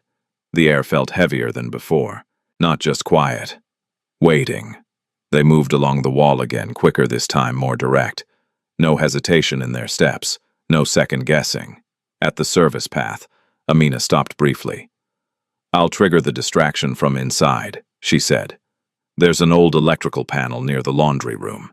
If I pull the wrong fuse, it should kill lights in half the building. And alarms, maybe, or at least confusion. Good. She climbed up first this time without looking back. Inside. Gone. Ismail remained outside. Every sense sharpened, every second stretching longer than it should. Then darkness. Half the hospital lights flickered, then went out. A distant shout echoed from inside the compound. Another voice followed. Footsteps, doors opening, confusion spreading exactly as planned. Ismail moved instantly. He climbed through the window and dropped inside. The corridor was darker now, shadows deeper, sounds louder. Somewhere ahead, Amina's faint light flickered once, then disappeared. He followed, past the laundry alcove, past the chapel wall, then the inner gate. Amina was already there, breathing hard, her hands on the lock. "It's too strong," she whispered. Ismail stepped forward, pulling the crowbar from his side. "Move!" She did.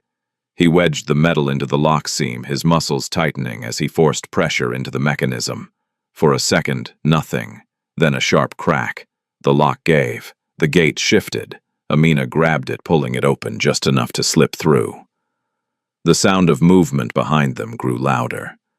"They're coming," she whispered. "I know." They stepped into the hidden corridor. And there, at the far end, a figure, thin, unsteady, standing in the half-dark like someone who had forgotten how to stand, but refused to fall.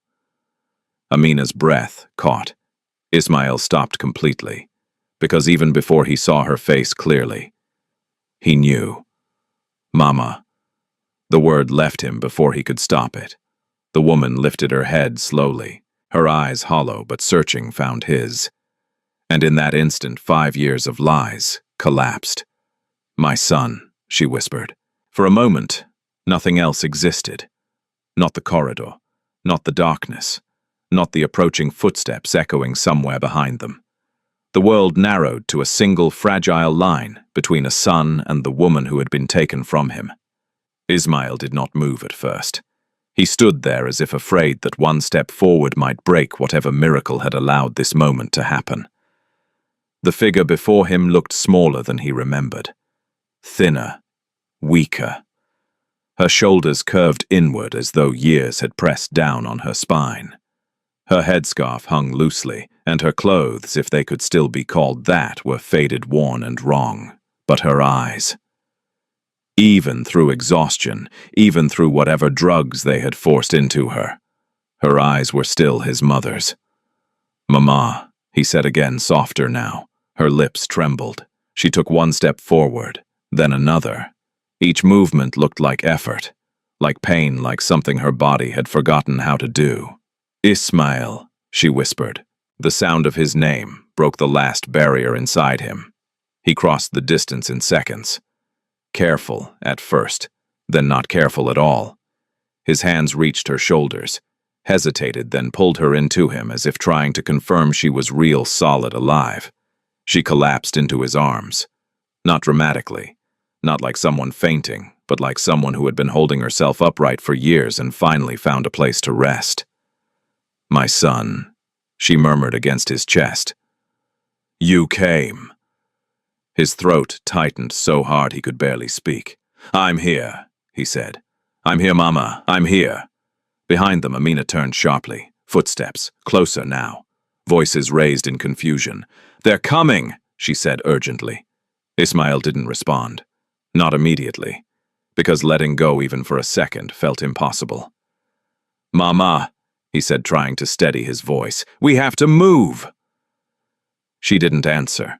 Her fingers clutched weakly at his shirt, as if afraid he would disappear the moment she released him. "They told me you would not come," she whispered. "They lied," he said. "I didn't know. I swear I didn't know." Her breath shuddered. "I waited," she said. "I kept calling." But no one listened. Amina stepped closer, her voice tight with urgency. "Sir, please, we don't have time." That pulled him back. Just enough. Ismail shifted his grip, supporting his mother's weight more firmly. "Can you walk?" he asked. She tried. Her legs trembled immediately.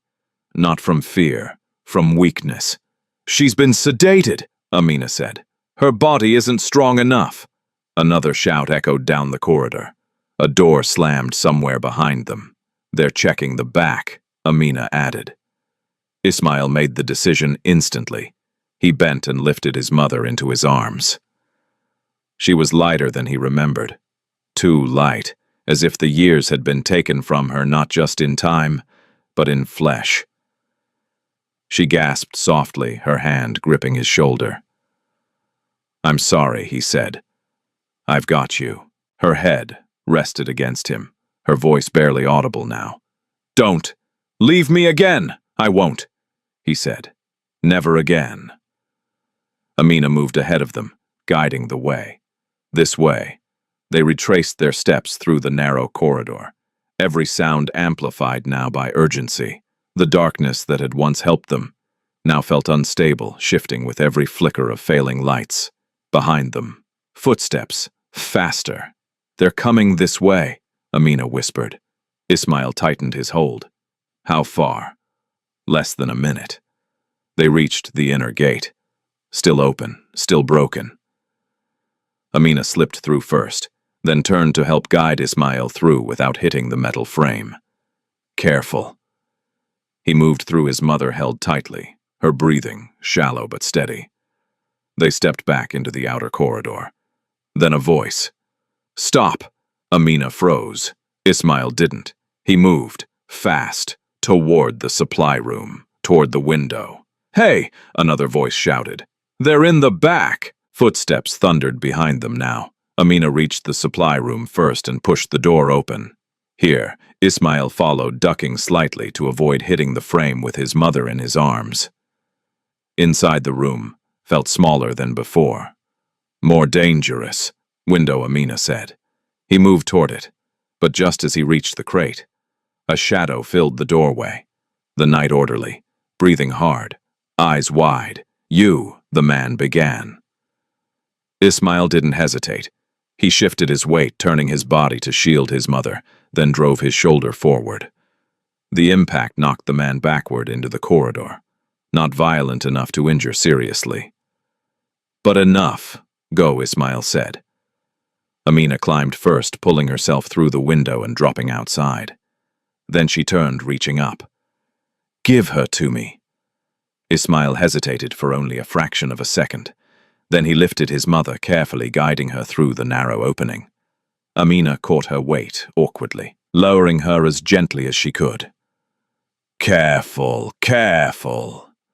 Then Ismail followed, climbing through, just as voices filled the corridor behind them. They went out the window. Outside, the night air hit them like a shock. "Move," Amina urged. Ismail lifted his mother again, ignoring the strain now burning through his arms. They ran, not far, but fast enough.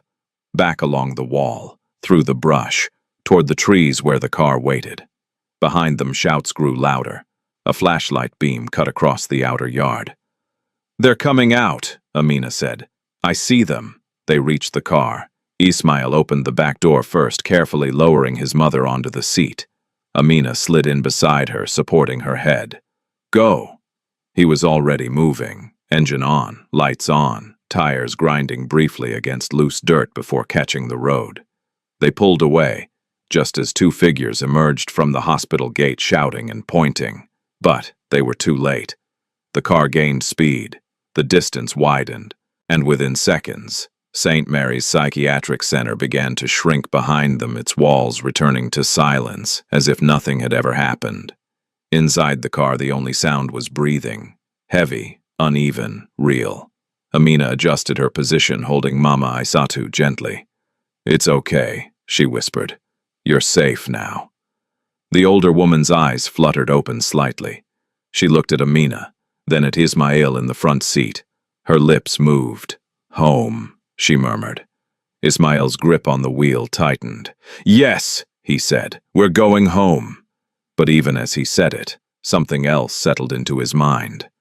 This was not over, not even close, because men like Bako did not lose quietly, and somewhere behind them in the dark, a machine built on lies had just been broken open. It would not stay silent. They did not drive to the mansion. That decision came before the gates of St. Mary's had even disappeared in the rearview mirror. Ismail knew better than to return directly to the one place everyone would expect him to go, if Chief Bako had even the slightest suspicion. And now there was no reason to doubt it. Then the Diallo estate would already be watched. Instead, Ismail took a narrow turn off the main road, then another guiding the car deeper into a quieter part of the city where older houses stood, behind low walls and unmarked gates. The streets were dim-lit only by scattered bulbs and the occasional flicker of a television behind half-open windows. Amina held Mama Aissatou in the back seat, one arm wrapped around her shoulders to keep her from sliding with every turn. The older woman's breathing remained shallow but steady, her head resting against Amina's shoulder as if she had no strength left to hold it up on her own. "She's very weak," Amina said softly. "I know," Ismail replied, his eyes fixed on the road. "We need a doctor. We will get one." "But not at the hospital," Amina added quickly. "No," he said. "Not at any place they can reach." They drove another 10 minutes before Ismail slowed in front of a plain iron gate. There was no sign, no guard, nothing to mark the place as important. But when he pressed the horn twice in a short pattern, a light flicked on inside the courtyard. A man appeared, older, lean, careful in his movements. He opened the gate without asking questions. Ismail drove in. "This is someone you trust?" Amina asked quietly. "Yes." The car stopped near a small house set at the back of the compound. The man approached as Ismail stepped out. "Ismail," he said, his voice low but steady. "It has been a long time." "Not long enough," Ismail replied. "I need your help, Dr. Mensah." The name settled into Amina's memory immediately. Dr. Kofi Mensah, the same man Ismail had mentioned earlier, the former hospital doctor. He looked past Ismail into the car, and then he saw her. Everything in his face changed. "My God," he whispered. He moved quickly to the back door, opening it carefully. "Mama Aissatou," he said under his breath. Amina felt a chill. "You know her." Dr. Mensah didn't answer at first. He simply leaned closer, examining her face, her pulse, her breathing. "Yes," he said finally. "I know exactly who this is." Ismail stepped closer. "Then you know what they did." Dr. Mensah looked at him, and in that look there was no denial, only something heavy. "Yes," he said quietly. "I know enough. They carried her inside. The house was simple but clean. A narrow bed had already been prepared, as if the doctor had expected emergencies to arrive without warning. Amina helped lay Mama Aissatou down, while Dr. Mensah moved quickly, checking her eyes, her pulse, the condition of her arms. "She's been heavily sedated for a long time," he said. "The dosage is inconsistent, enough to weaken her, not enough to kill her." "Can you help her?" Ismail asked. Dr. Mensah paused, then nodded. "Yes, but it will take time. Time we may not have." The doctor met his gaze. "Then we make time." Amina stepped back, watching them, her hands trembling slightly, now that the urgency of escape had passed. The fear hadn't left, it had only changed shape. "Will they come here?" she asked. Ismail didn't answer immediately. "They will look," he said. "But they won't start here." "Why not?" "Because this place is invisible to them," he replied. Dr. Mensah gave a faint, grim smile. "That used to be true," he said. "Let's hope it still is." He prepared an injection, then hesitated briefly before administering it. "This will help stabilize her," he explained. "Not sedate, stabilize." Mama Aissatou stirred slightly, her lips moving. "Ismail." "I'm here," he said, stepping closer to the bed. Her eyes opened just enough to find him. "You came. I told you I would." She studied his face as if trying to memorize it again. "They said, you would forget me." "I never forgot you," he said. "They made me believe you were gone." Her gaze softened, then dimmed again as the medicine began to take effect. She drifted into sleep. A real sleep this time. Not the heavy, forced stillness of the hospital. Amina exhaled slowly. "She looks peaceful," she said. "For the first time in years," Dr. Mensah replied. The room fell quiet. Then Ismail turned. "You said you know enough," he said to the doctor. "Tell me everything." Dr. Mensah didn't answer immediately. He removed his gloves, washed his hands slowly, then dried them with care. Only then did he speak. "I worked at St. Mary's 3 years ago," he said. "I was assigned briefly to the restricted ward." Amina leaned forward slightly. "What did you see?" Dr. Mensah's jaw tightened. "Patients who were not mentally ill," he said. "Not in the way the records claimed. Some were confused, yes, but from medication, not illness. Others were completely aware, just weakened." "Why keep them there?" Amina asked. "For control," he said. "For silence." Ismail's voice dropped, and my mother, Dr. Mensah, looked at him directly. She was one of the strongest. The words landed with weight. "What do you mean?" She resisted, the doctor said. She questioned everything. She refused to sign documents. She demanded to see her son.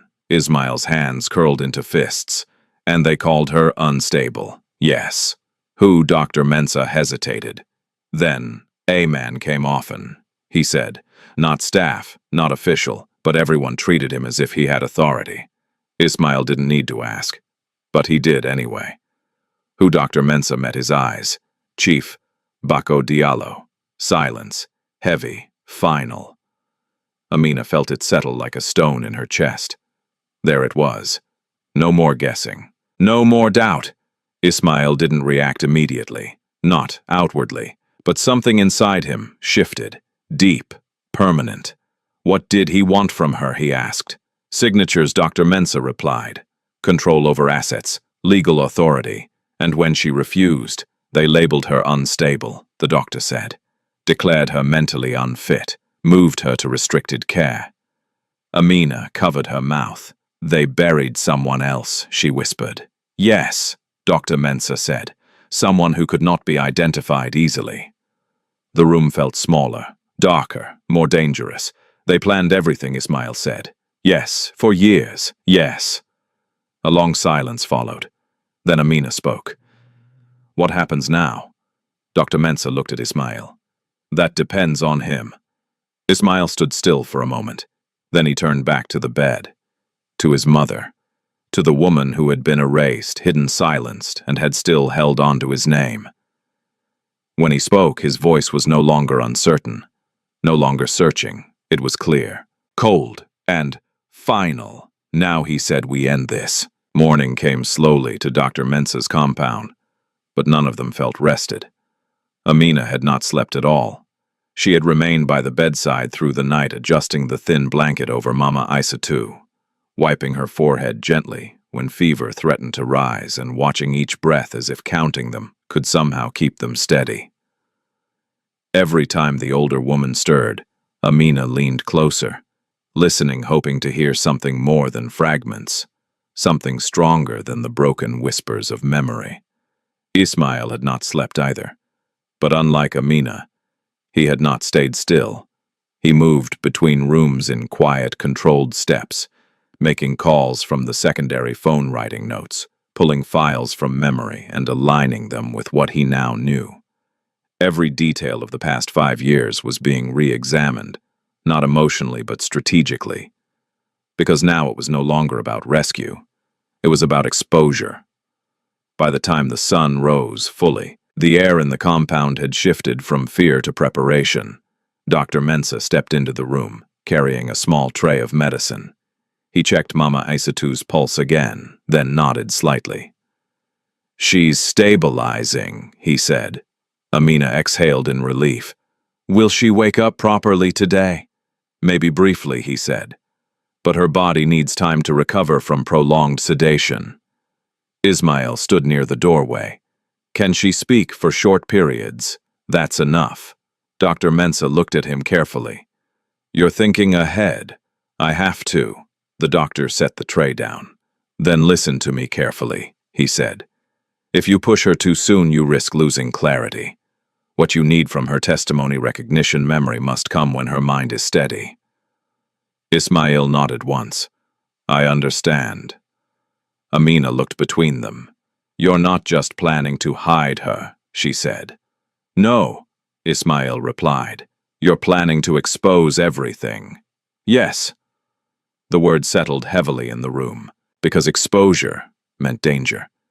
Not just for him, for all of them. Amina lowered her voice. If Bako finds out, he will, Ismail said. Then he won't wait. I know. Dr. Mensah stepped closer. He has influence, the doctor said. Money, connections. If this becomes public without preparation, he can twist the narrative. That's why it won't be unprepared, Ismail replied. He turned and walked to the small table near the window, picking up a folder he had assembled overnight. Everything he did depended on silence, he continued, on control, on the assumption that no one would question the past. He opened the folder. Now we remove all three. Amina moved closer, looking down at the documents. What is this? Records, he said. Old trust transfers, signature timelines, medical reports from the period before her death. You had all this. I had pieces, he said. Now I know where they fit. Dr. Mensah watched him. You're building a case. I'm building truth, Ismail replied. The doctor gave a faint nod. Then you need more than documents. I know. You need witnesses. Amina looked up. Like you. Dr. Mensah hesitated, then said quietly, yes. The word carried weight, because it meant stepping into the open, risking everything. Are you willing? Ismail asked. The doctor didn't answer immediately. Instead, he looked at Mama Aissatou, at the woman lying on the bed. Her breathing shallow but steady, her face. Finally at peace after years of forced silence. They took her voice, he said slowly. And they expected the rest of us to forget we ever heard it. He looked back at Ismail. I'm willing. Amina felt a surge of something close to hope. For the first time, this was no longer just survival. It was becoming justice. But justice had a cost. A soft movement came from the bed. All three turned instantly. Mama Aissatou's fingers twitched. Her eyes opened slowly.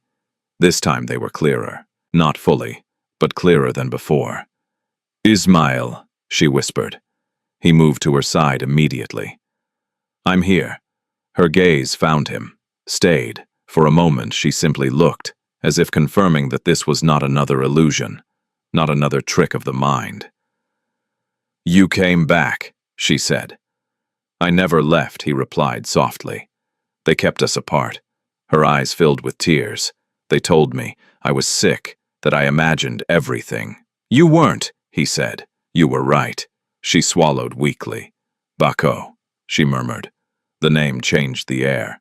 What did he do? Ismail asked gently. Her hand moved slightly, reaching. He took it. He brought papers, she said. After your father's land. After your business began. He said it was for protection, for management. Her breathing grew uneven. Take your time, Amina said softly. But Mama Aissatou shook her head faintly. No. Listen. Her grip on Ismail's hand tightened weakly. I refused, she said. I told him, everything stays for my son. Everything. Ismail felt his chest tighten. And then, he asked. Her eyes darkened. He changed, she whispered. He stopped smiling, stopped calling me sister. A pause. Then they gave me medicine. Amina closed her eyes. Of course. They said it was for stress, Mama Aissatou continued. But it made my thoughts slow, heavy. Her voice trembled. I told them something was wrong, but they said I was confused. Dr. Mensah stepped closer, listening carefully.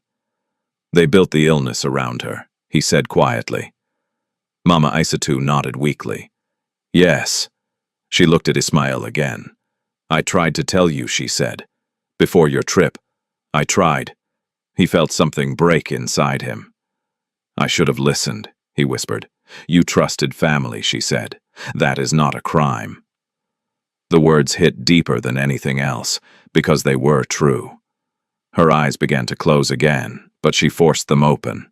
They took me at night, she said. I woke up, not in my room, not in my home. Her breath caught. In that place, St. Mary's. Amina's hands trembled. They said I was dangerous, Mama Aissatou continued. That I must be kept away. Her voice dropped to a whisper. They buried someone else. Silence. Complete. Final. That was the truth. Spoken. Alive. Not rumor. Not suspicion. Fact. Ismail closed his eyes briefly. When he opened them again, something inside him had settled completely. No more doubt. No more hesitation. "Mama," he said softly, "you're safe now." Her fingers tightened slightly around his. "Don't let them," she whispered. "I won't." Her eyes closed again. This time she did not force them open. She slept. Real sleep. Amina stepped back, wiping her tears. "She told us everything she said." "Yes," Ismail replied. Dr. Mensah nodded slowly. "That's enough to begin." But Ismail shook his head. "No," he said. "It's enough to finish." He looked at both of them. "We don't hide anymore." Amina felt her heart race. "What are you going to do?" Ismail's voice was calm. Too calm. "I'm going to bring this into the light, and Bako," he held her gaze, "will face what he created." Outside, the morning had fully arrived, but inside that small house something much larger had begun. Not just truth, not just justice. Reckoning. By midday the first move was made. Not in public. Not yet. Ismail understood something that men like Bako often forgot. Power was not just about who spoke loudest in the open. It was about who controlled the moment when truth entered the room. And that moment had to be chosen carefully. He did not go to the police. He did not go to the press. He went to the board. The Diallo Group headquarters stood tall in central Dakar, its glass facade reflecting the bright afternoon sun. Inside, everything functioned with precision: executives moving between meetings, assistants carrying files, quiet conversations behind closed doors. It was a world built on order, reputation, and control. The same world Bako believed he understood. The same world Ismail was about to break open.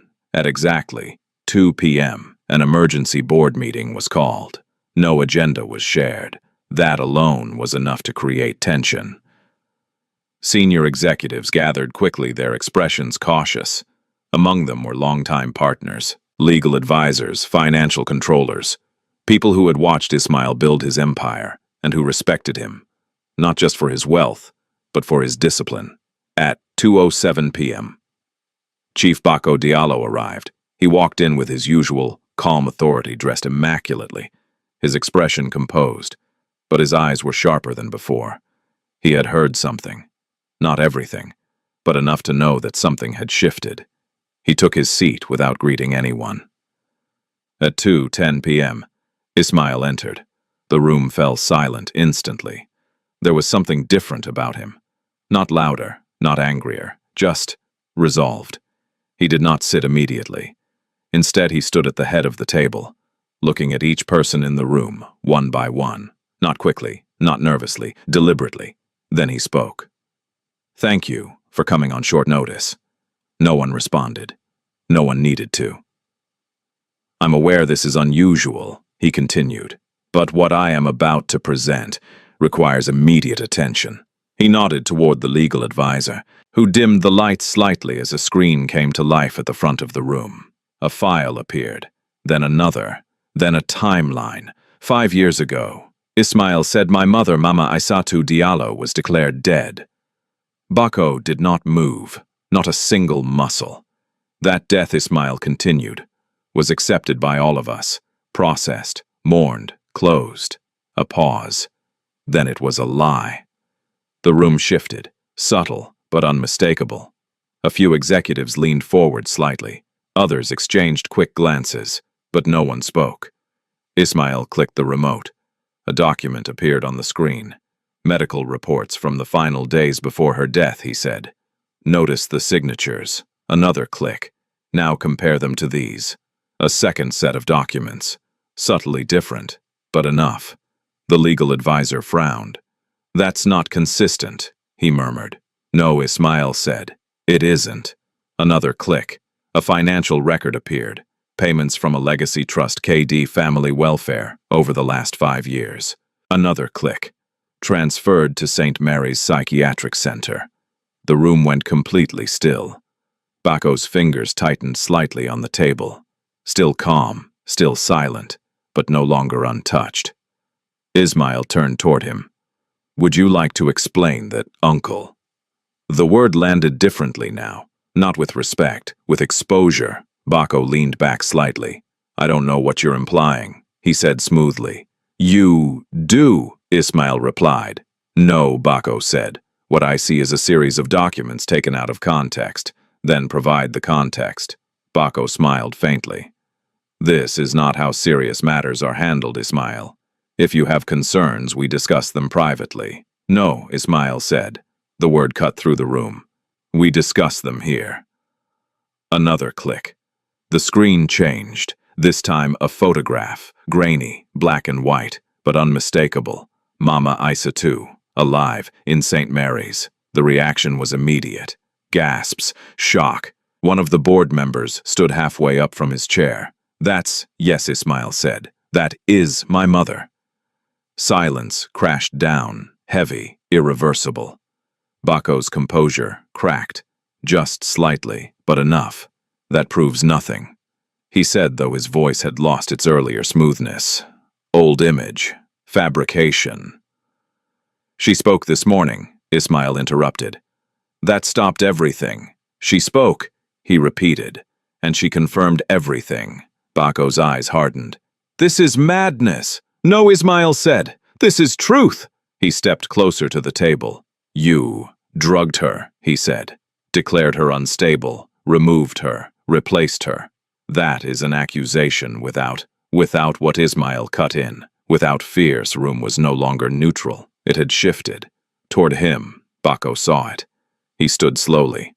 "You are making a mistake," he said, his voice lower, now more dangerous. "You are letting emotion destroy reason." "No," Ismail said. "I am letting truth destroy lies." Bako's gaze swept the room, looking for allies, for doubt, for hesitation. He found none, because the evidence was no longer abstract. It had a face, a voice, a living witness. "You think this ends here?" Bako said quietly. "No," Ismail replied. "It ends with you." The words hung in the air, final, complete. At that moment, the door opened. 2 men entered, not security, not staff, police. The room shifted again, this time decisively. "Chief Bako Diallo," one of the officers said, "you are under investigation for fraud, unlawful confinement, and identity falsification." Bako did not move. For a second it seemed as though he might still speak, still argue, still control the room. But then, something in his expression changed. Not fear, not regret, recognition that this time he had lost. He looked at Ismail. Long, steady. "You should have left this buried," he said. Ismail met his gaze. "You should have left her alive." That was the end. The officers stepped forward, and for the first time in years, Bako Diallo was no longer the man controlling the room. He was the man being taken out of it. The door closed behind him. Silence remained. Then slowly, breath returned. Movement returned. Reality returned. One of the executives spoke quietly. "Is she really alive?" Ismail answered without hesitation. "Yes." And now, he looked toward the window, toward the city, toward the life that had almost been stolen completely. Now he said, "We bring her home." The house felt different before they even entered. Not because anything had changed physically. The marble floors still reflected the chandeliers, the tall windows still framed the ocean. The staff still moved quietly through the corridors, but because something that had been missing for 5 years had finally crossed the threshold again. Life. Real life. Not routine, not performance, not silence dressed as peace. When Ismail carried his mother into the mansion that evening, every step echoed with something deeper than sound. Amina walked beside him, one hand gently steadying Mama Aisatu's shoulder, her heart beating fast, not from fear this time, but from the weight of what this moment meant. The staff froze. No one had been told. No announcement had been made. And yet, everyone understood. because the woman in Ismail's arms was not a stranger.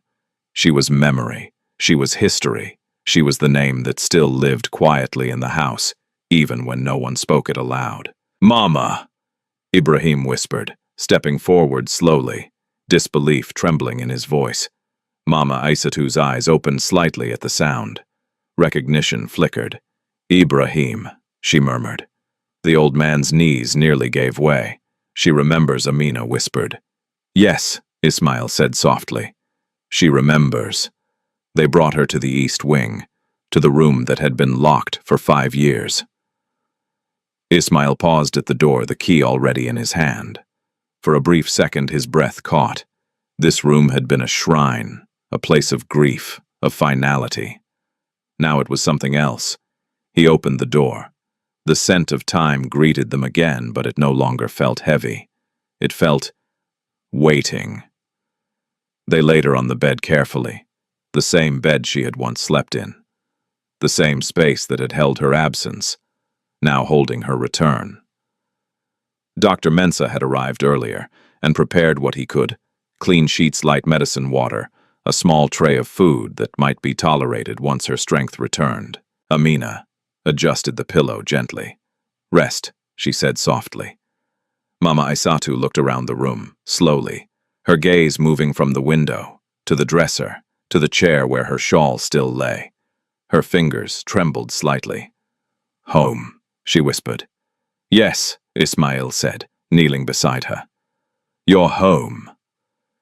Tears slipped from the corners of her eyes, but this time they were not from pain, they were from release. Days passed, not quickly, not dramatically.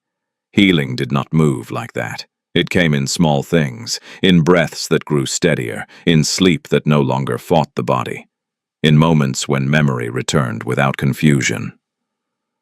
Amina remained by her side more than anyone else, not because she was told to, but because she chose to. She helped her sit up when her strength allowed it, fed her small portions of soup, wiped her hands gently, spoke to her softly when the past became too heavy. "You saved me, Mama Aisatu," said one morning, her voice still weak but clearer than before. Amina shook her head. "No," she said. "I only told the truth. That is what saves people," the older woman replied. Ismail changed too, not suddenly, but deeply. The man who had once moved through his own house like a visitor now stayed. He spent time in rooms he had avoided, sat beside his mother without speaking when words were not needed, listened, really listened when she spoke, even if her sentences came slowly, even if they repeated. "I missed 5 years," he said one evening. She looked at him gently. "You were given 5 years of lies," she replied. "Now you have the rest of your life for truth." He lowered his head slightly. That was the kind of answer only she could give. The investigation moved forward, quietly at first, then with force. Bako's network began to unravel piece by piece. Financial records exposed, staff questioned, documents re-examined. The system that had kept Mama Aisatu hidden began to collapse under its own weight. There were others, not many, but enough. People who had been labeled unstable when they were inconvenient, removed when they resisted, silenced when they refused to sign. They were found, not all alive, but enough. Enough to prove that this was never an accident, never a misunderstanding. It had been control, greed, calculated cruelty. And now it was over. Weeks later, the house felt warmer, not in temperature, in presence. Laughter returned in small, careful ways. Conversations stretched longer. The kitchen smelled like food again, not prepared for efficiency, but for comfort. One afternoon, Mama Aisatu sat by the window wrapped in a soft cloth watching the ocean. Amina stood nearby folding laundry. "Come sit," Mama Aisatu said. Amina hesitated. "I should finish this first." "It can wait," she said. Amina sat. For a moment, they simply watched the waves. "You remind me of myself," Mama Aisatu said. Amina smiled faintly. "I am not that strong." "You are," she replied. "You just don't know it yet." Amina, lowered her eyes. You changed everything, the older woman continued. No, Amina said again. I only spoke, and that Mama Aisatu said softly, is how everything begins. Across the room, Ismail watched them.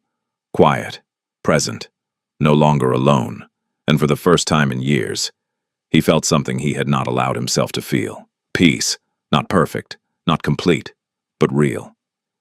He stepped closer. Mama, he said. She turned. Yes.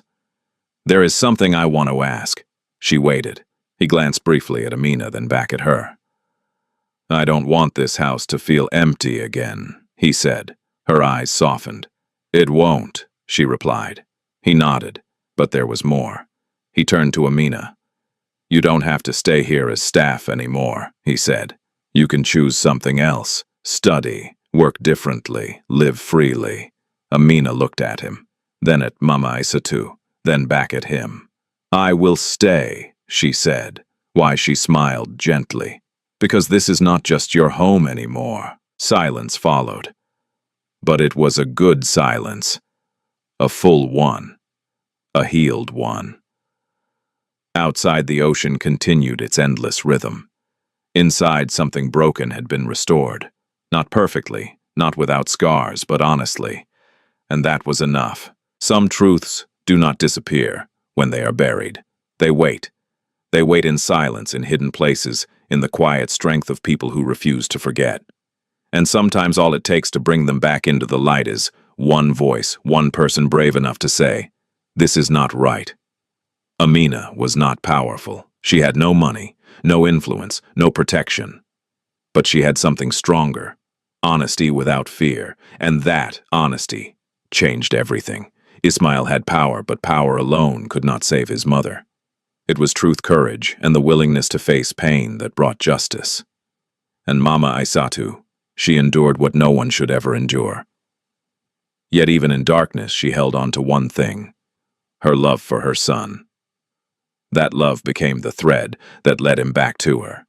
This story reminds us of something deeply human. Silence protects injustice, truth exposes it, and love is what gives us the strength to fight for both. If this story touched you, take a moment to reflect. Have you ever witnessed something wrong but stayed silent? Or have you ever been the voice that changed everything? Tell me in the comments, where are you watching from, and what time is it there right now? And if you believe in stories that carry truth, justice, and healing, don't forget to like, share, and subscribe. Because sometimes the next story you hear might be the one that changes someone's life. Ja Juan Takichban.